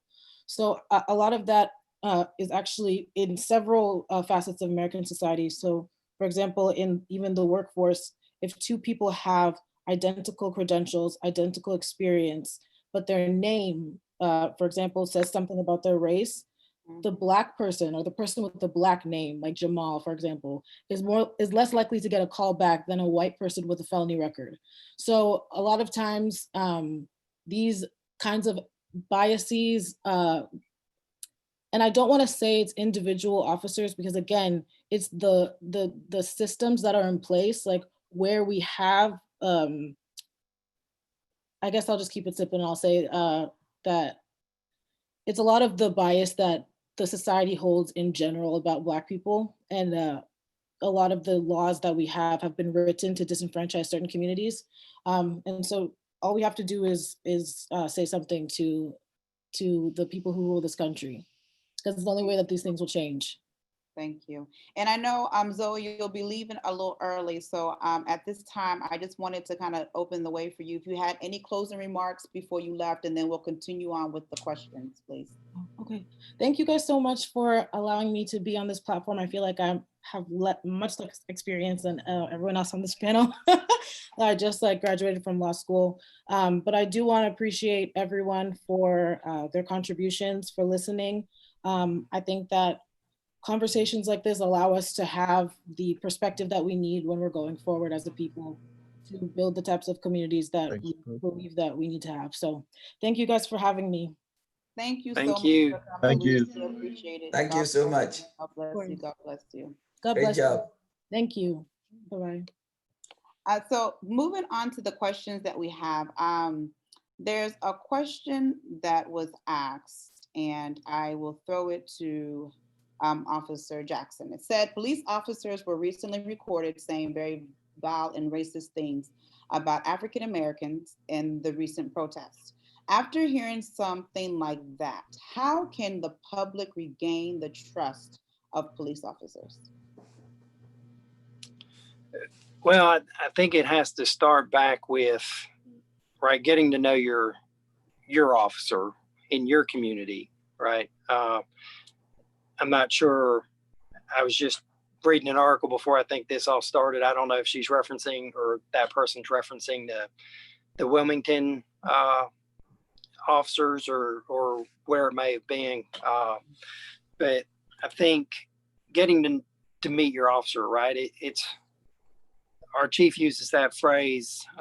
It's hard to hate up close. If we get to know one another, it's going to be hard for either of us to hate one another. And if we have that empathy, if we're willing to listen, have these conversations, right? I think we can even disagree on some things. And as long as we're respectful to one another, I think and listen to each other's viewpoints. I think that's how we start building that trust back. A lot of it may be the police officer sometimes having to get out of their comfort zones of being having to initiate that contact and trying to get out into those communities. We do in my mind, a phenomenal job in Charlotte trying to break down a lot of those barriers that are out there. We're in the schools several days a week, building relationship with at-risk youth. We have a summer program that's 8 weeks long that we pay these kids that are at risk to come and see what opportunities are out there within the Charlotte area. We just finished it up. It's 3 days a week. We give them 3 different paychecks throughout the 8 weeks, so they get a stipend. We take them to various places that they may never other get to see. Like they just hiked a mountain this week. They went paddle boarding. They did canoeing, getting to meet a group of officers with these kids on a one-on-one, maybe a 1-on-5 basis, where they're seeing these officers out of uniform, where they're seeing the human side, right? And the officers are seeing them as humans, as seeing the various places. We're taking them the opportunities to go look next year or next week up to visit various colleges in Charlotte. So they know, hey, these are opportunities that are here for you. Here's different trade schools that you can go to. Hey, here's the opportunity. We'll give them a talk about the various military branches, giving them every opportunity. They get to go on tours of Bank of America up to floors that people that work there don't even get to go to. So we try to cut a lot of that red tape at various businesses and organizations within Charlotte. And that's just one of our programs. We also hold 2-week-long programs for high school kids for a high school academy. Now the downside is we'll go host a community forum, and a lot of times it's the same people that we see at the same forums over and over again, right? So we can be out in the community trying to host a lot of things and be everything for everybody. But a lot of times those communities are sometimes resistant to come to us, or they don't want to participate in that meeting for whatever reason it is. It's kind of interesting to see how many Zoom meetings are now taking place. And, is that going to be a new way where we have a community forums over community, over Zoom? Right. Who knows? We're going to have to take some good stuff from this COVID stuff and apply it to the real world once we hopefully get back to somewhat of normal. Thank you. And if I could piggyback off what Captain said, sometimes it comes down to the simple measure of stopping to talk to a group of kids at the corner of the 7-Eleven and going inside and buying them a Slurpee and letting them know that you're not there to hassle them, to ask them why they're on the corner. You're going in and buying them a Slurpee and seeing how they're doing in school. Is there anything you can help them with? Everybody got some money to eat lunch with. Um, and when you do it, I introduce myself. I'm Mike. I'm not Sergeant Monic. And it goes back to humanizing yourself, and Captain touched on that. Right. And sometimes it's the small steps that will lead to the bigger steps. Right. Thank you. Thank you for that. Now, this question will go to Pastor, please. One of the individuals asked that they understand that we are saying that we should respect officers, and they get that they're Christians, but why should they respect if they feel like they? Why should they respect officers if they feel like officers don't respect them? Thank you so much. That's a very good question. It boils down to our values that we have as a Christian, as Christians. So you know what your wealth is, know what you are in Christ. And so in the Bible, we are taught to respect authority. Give unto Caesar what belongs to Caesar, to God what belongs to God. So they are the people that are helping the society. And of course, the society will be chaotic if they are not present in our communities. So they are not all that bad. They are not bad, but like they keep saying, we all know there are some bad apples in there, and it's just what it is. If you had some of those things there, it's just like in a fruit with mold on it is going to affect the rest if you leave them in the same uh, basket. So that is what is happening now.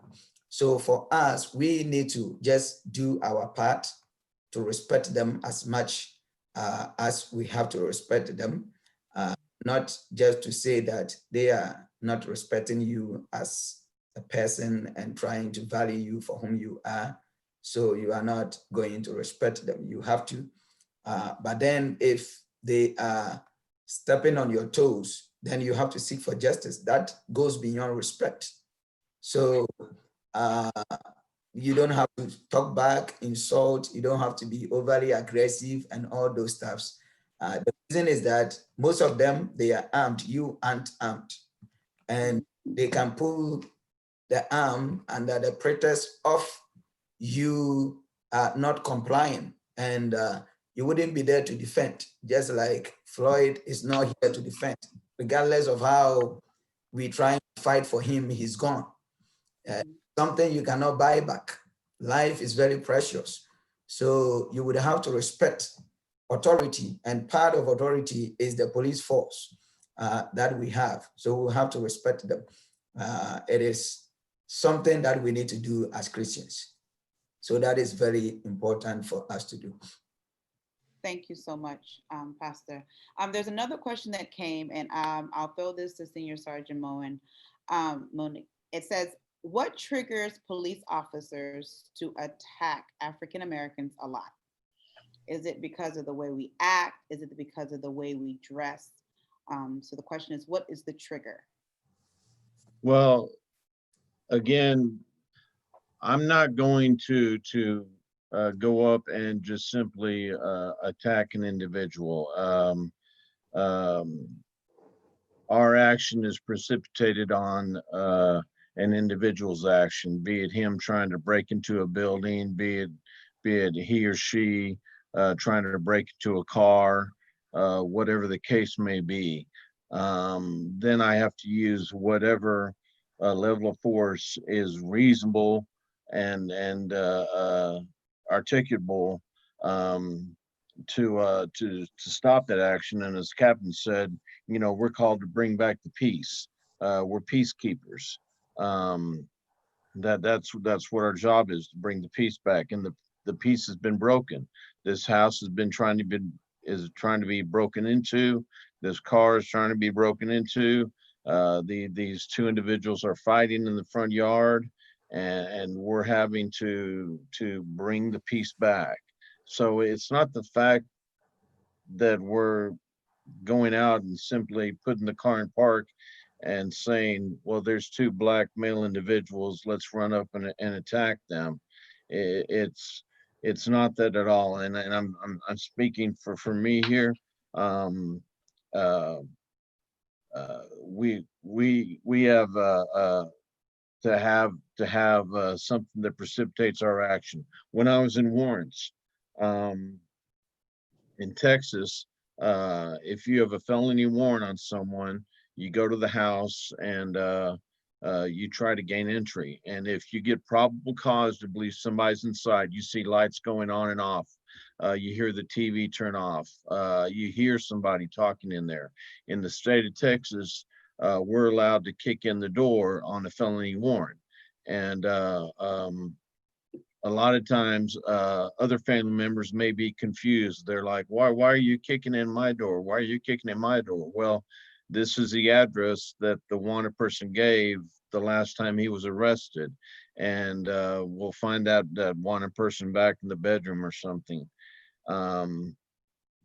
So their action precipitated us kicking in that door. And when I say kick in, we have a technical way of doing it. It's not Right. the old style kicking in the door. We're not doing that. No, it's not dragnet or something. But no, we don't go out literally and park and say, oh, well, there's two black males, let's go attack them. I've never done that. Right. And I understand, like you said, you guys are speaking for your own personal experiences, and we really respect that. And we thank you all for touching on these topics and questions for us. There was one question that came that I will throw to Office Captain Jackson. I'm so sorry. It says, Oh, no apologies. I understand that officers have protocol and that they need to act quickly, but I think we need to discuss how and why these actions are disproportionately more aggressive and lethal towards African Americans. Right. So when we start breaking down, right, I guess I'm just trying to find. So unfortunately, people's perception is their reality, right? So the perception right now is law enforcement goes out and they are involved in a lot of use of force type incidents and shooting and killing people, right?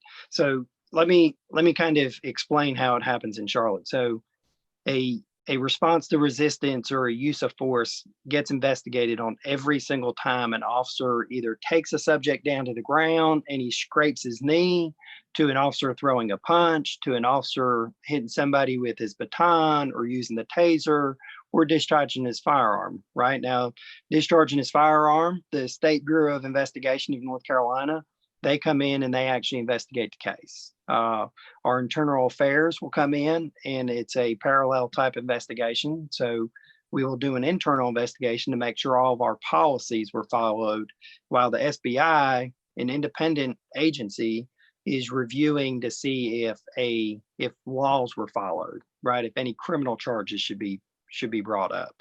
So like I mentioned before, here in Charlotte, we made 18,000 arrests in 2019, right?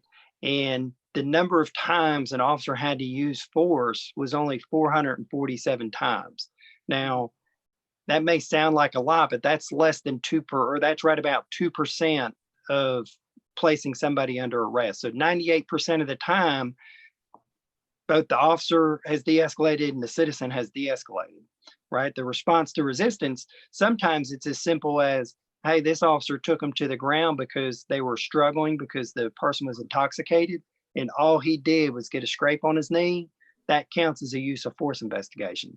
Or it could be simply as a person complaining because the handcuffs were on too tight and it left, he just wants to complain about the handcuffs were too tight. So the supervisor has to go out and investigate a use of force. So those numbers actually would probably, if we took out the minor cut, because up in uptown Charlotte, there's a lot of concrete and that's where a lot of the bars and everybody likes to go hang out. So sometimes people like to drink a little too much, fight one another, an officer gets involved, even though we may not cause that injury, if the officer doesn't know 100% sure that that injury was there before he was taken to the ground, and a use of force happens, right? So that's actually real facts, right? That's not perception. That's hard facts with those. Now, trying to go globally across the entire nation with it, you know, we could sit here and talk. We'd have to break down each and every case by case, to try to figure out, okay, what went wrong and where did it go wrong, if it went wrong at all. Sometimes it's people just not understanding what type of threat that person is, right? If I'm holding a firearm to my head, right, sitting here threatening suicide, and an officer's on scene, that is actual threat to the officer, because that civilian's action is going to beat the officer's reaction every single time, right? And what I mean by that is, if I'm holding that, if I point it at the officer, I'm going to be able to point it at the officer and pull the trigger faster than that officer can actually react by just pulling the trigger. So some of it's just under a lot of people trying to understand different circumstances like that, right? We have a duty to protect the public. And that's just not the citizen we're encountering, that's the public that is completely surrounded there. So if we encounter, I think it was San Bernardino is out in California during all of this. It was at the gas station with a Hispanic male pointing the firearm at the police officer, and he had to shoot the police officer. I can't remember if the subject died or not, but the officer ended up having to discharge his firearm and shoot the subject. And, you know, those things are part of everyday occurrences throughout the nation. And sometimes sometimes it's misleading by what the news may say, what family members may initially say. A lot of people won't let a full investigation take place before society nowadays, to include me and my kids, everything's at our fingertips, right? I can get an answer to anything I want by asking Siri on my phone, what was this? And I'm going to get an instant answer right then and there. And in police work, sometimes it takes some time to dissect and investigate and come up with those conclusions versus getting that instant satisfaction of having that answer. Thank you so much. Thank you so much. And we really appreciate your contributions. We're heading into 8:30 exactly Central Time, 9:30 Eastern Time, and we're getting ready to wrap up. Before doing so, we see that a lot of support from the Charlotte Police Department is on and present. Don't have everyone's name, but I know we have Officer LeBron Evans, who's present.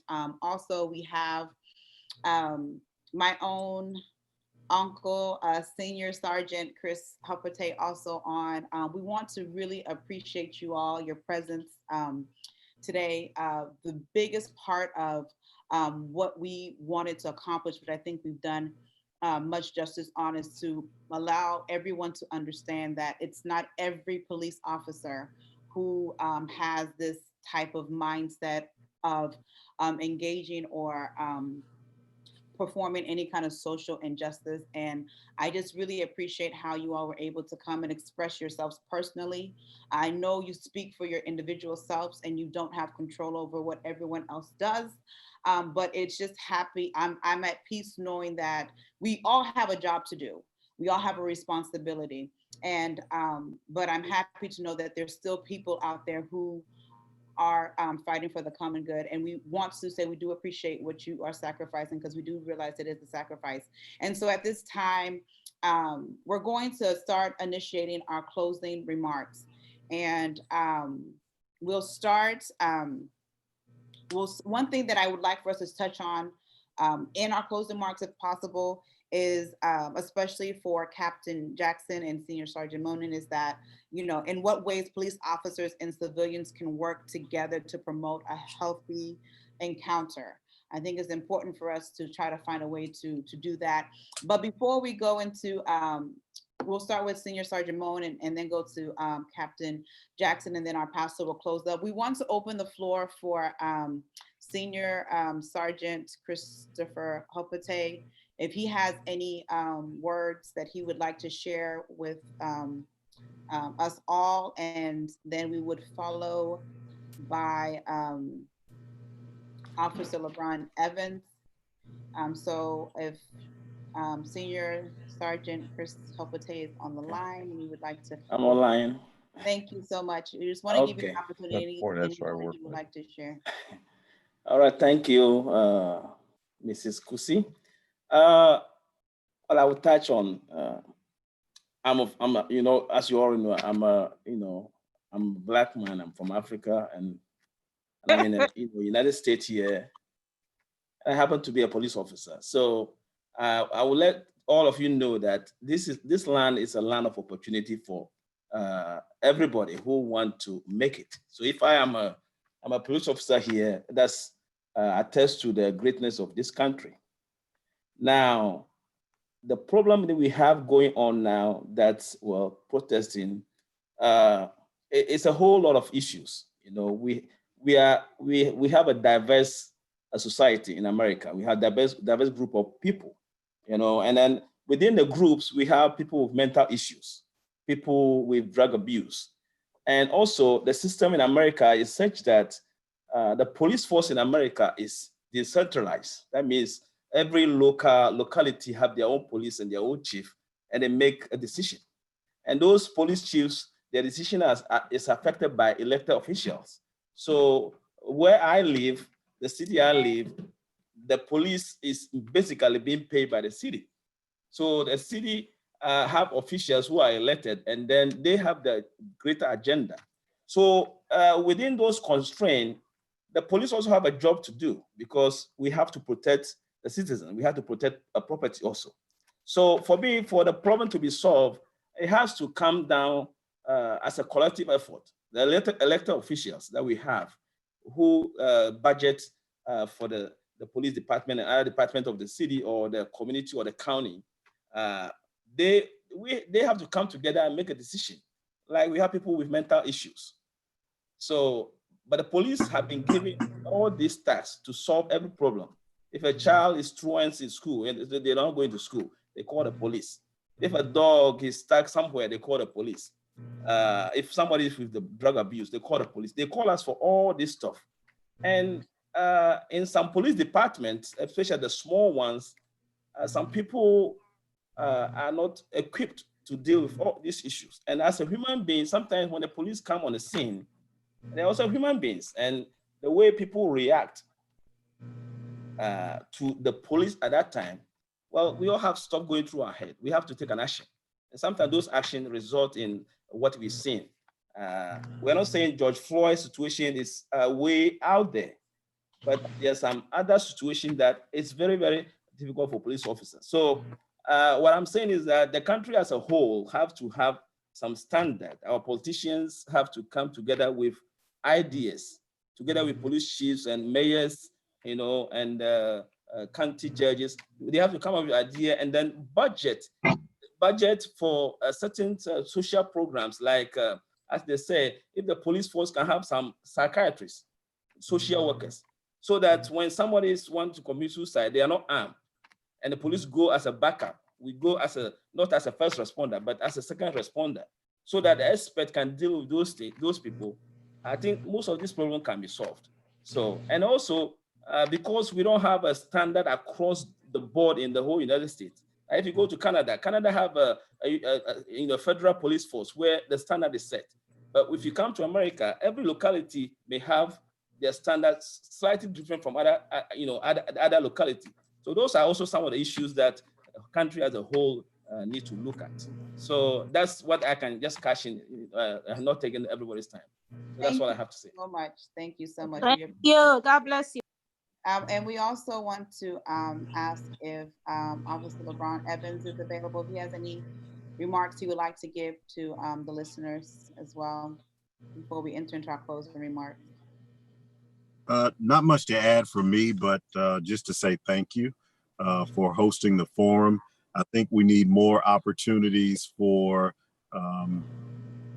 people to see that officers are a part of their community, that there is no us, there is no them, it's we, that the humanizing that we talked about earlier, that's the biggest piece to this, that, you know, this is not a job that, you know, I put on a uniform and become a robot, that, you know, I'm a human being with feelings and a family, and I make mistakes.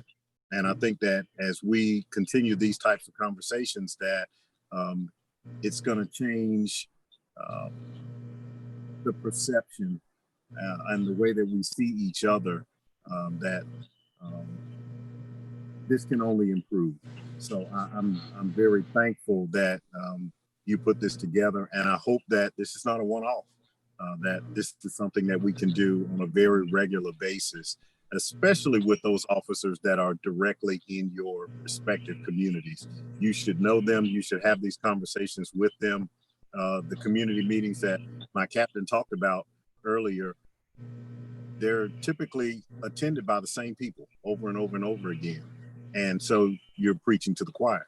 So it should be everyone in a community that has a relationship with those officers that work in that community. You should know each other. You should respect each other. You should have relationship. I think that's the best thing for me to add. Thank you so much. So I just want to encourage everyone to go to your local police department, be familiar with your police officers, build healthy relationships. We also have Officer Bruce Edwards on. I think he wanted to give him a minute to kind of give some remarks, and then we'll be going straight to Senior Sergeant Monin for his closing remarks, so please. Just want to say thank you so much for hosting this. This is very important.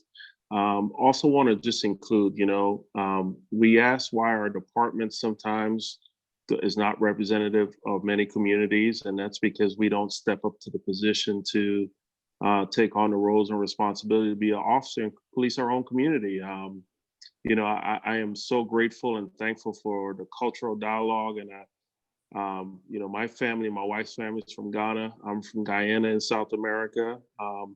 I'm able to bring a perspective to the department that's very different from what they see and they know, but we need more and many others to do so. So I call upon the many young men and women that I see in view, step up to the charge. It's a great profession, and it will you will be able to affect many outcomes and lives. But that's all I want to say, and thank you so much, everyone, for participating and being here.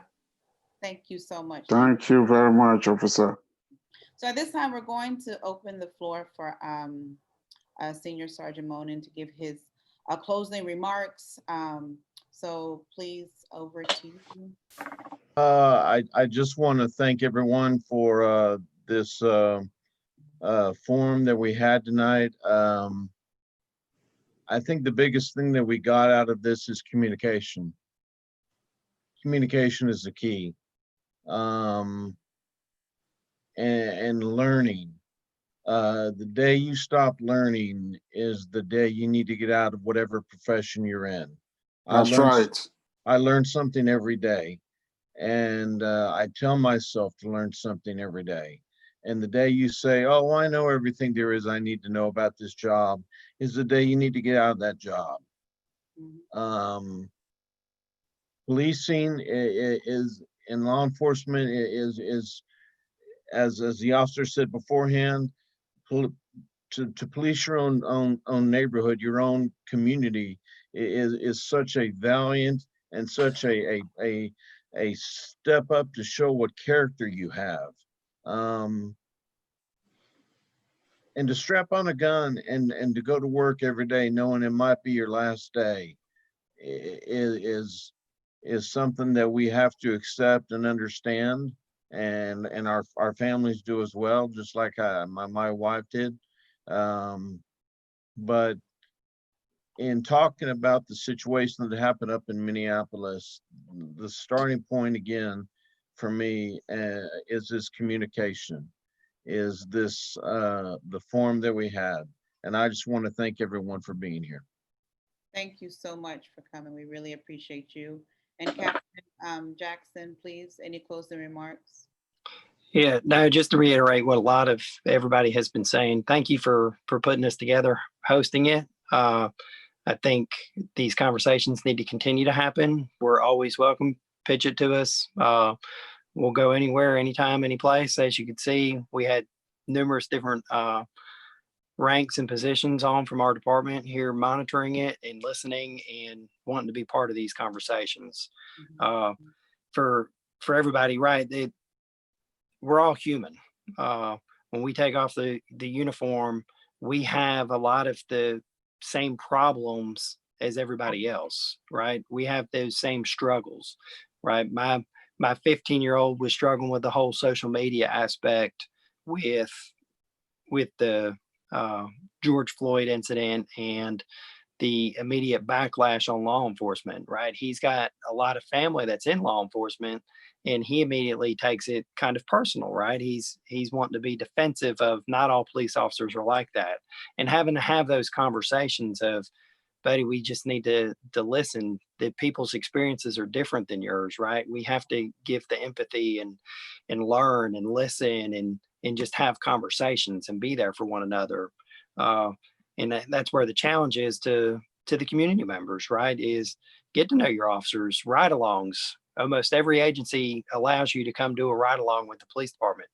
If you're in Charlotte, I promise you ours does. Right now, because of COVID, it's put on hold, but get that application filled in. Come do an 8-hour ride along with a police officer and see what they go through on a daily basis. Why they have those conversations in that police car of, well, why are you doing this? Right. And the officer is going to open up with you. You're sitting in the same car for 8 hours. You're going to break bread over lunch or over dinner or over breakfast, whatever shift you may go to, right? You're going to have those conversations of personal interaction and really getting to know that officer.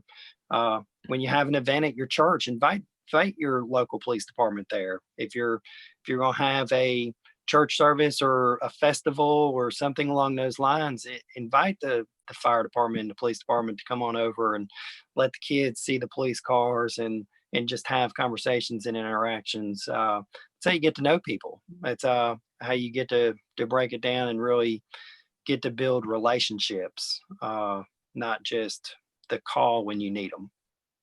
Thank you so much. We really appreciate it. We'll hand it over to our pastor as well for his closing remarks. Thank you so much. I want to thank our panelists for the great job done. We really appreciate you and the time that you have had with us. It's been a very wonderful discussion so far. And we say thank you once again. I want to take this opportunity. We have a lot of our pastors also behind us. And I want to say a big thank you to all of you for coming to support.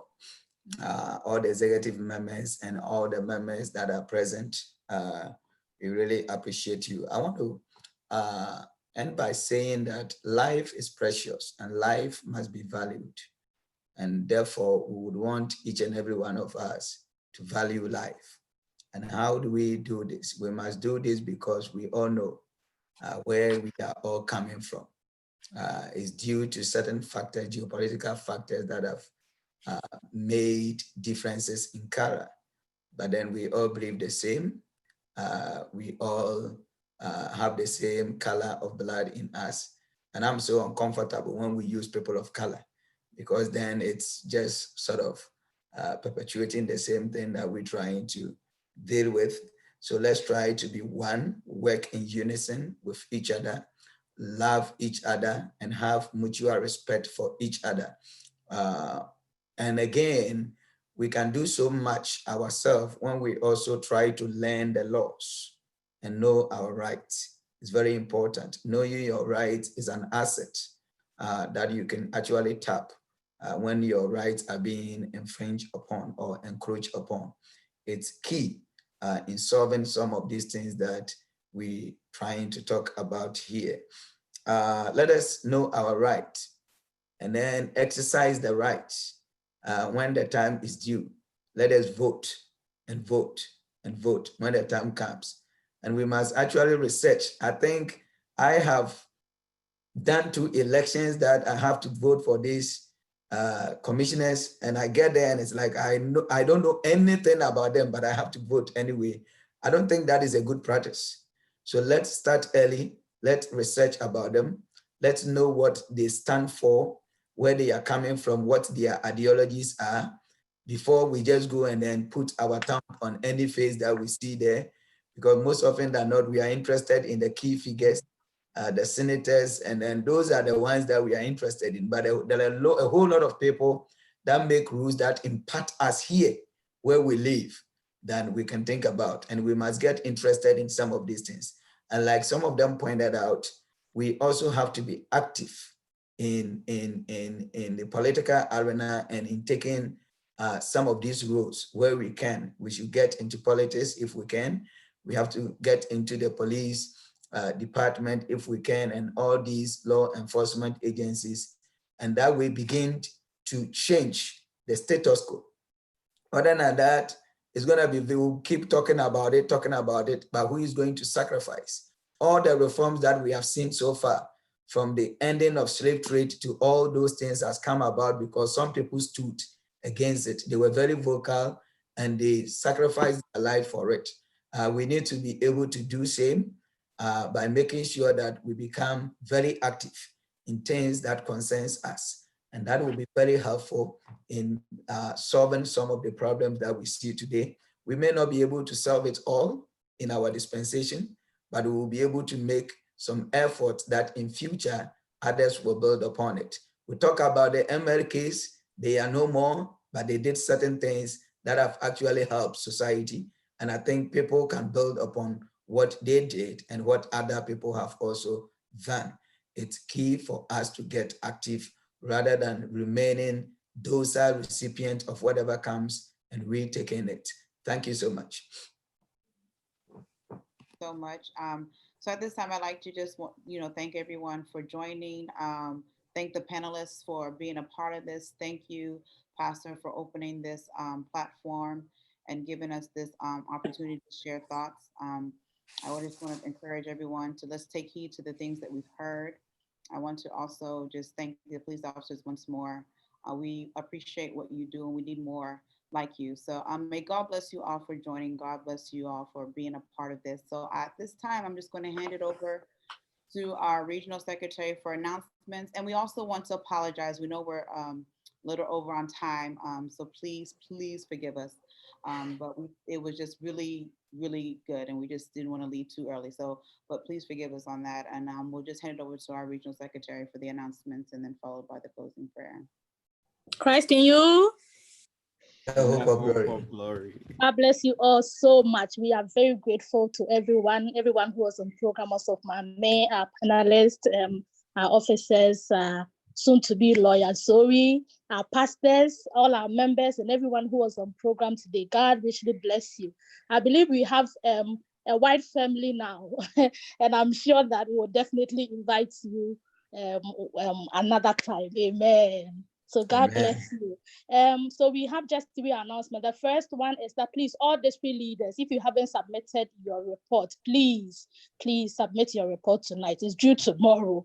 The time has already passed. So please try and submit your report. And then the next one also goes to district leaders. The programming committee for the regional part of the youth conference, have requested some names to put on program. So please, district leaders, just look at the platform and submit the names that they have registered. They have requested to Elder Joshua. The next one is youth conference is coming up 6 to 12, July 6 to 12. 6th and 7th is going to be on the district level. So please, district leaders, please draw your programs and let Pastor have them. And then 8th and 9th will be at the regional level, and then 10 to 12 will be at the national level. So let's all keep praying towards it and participate. On Sunday at 10 p.m., we'll be having a meeting. The meeting is going to be for all district leaders, all regional executives, and all planning committee leaders and assistants. We will be taking your updates as far as the district level and the regional level is concerned. how well you have prepared and the plans that you have put in place for those texting. Please stop. So what you have put in place for the youth conference. So that will be that for now. God bless you for coming. We shall invite Elder Alote to give us the closing prayer, and then we'll also request that Elder Alote prays for all our panelists, all our officers who helped us tonight. Elder Alote, please. Shall we please pray? Father, in the name of Jesus, we lift up this program into your hands. We thank you for the privilege to even be alive to have this discussion.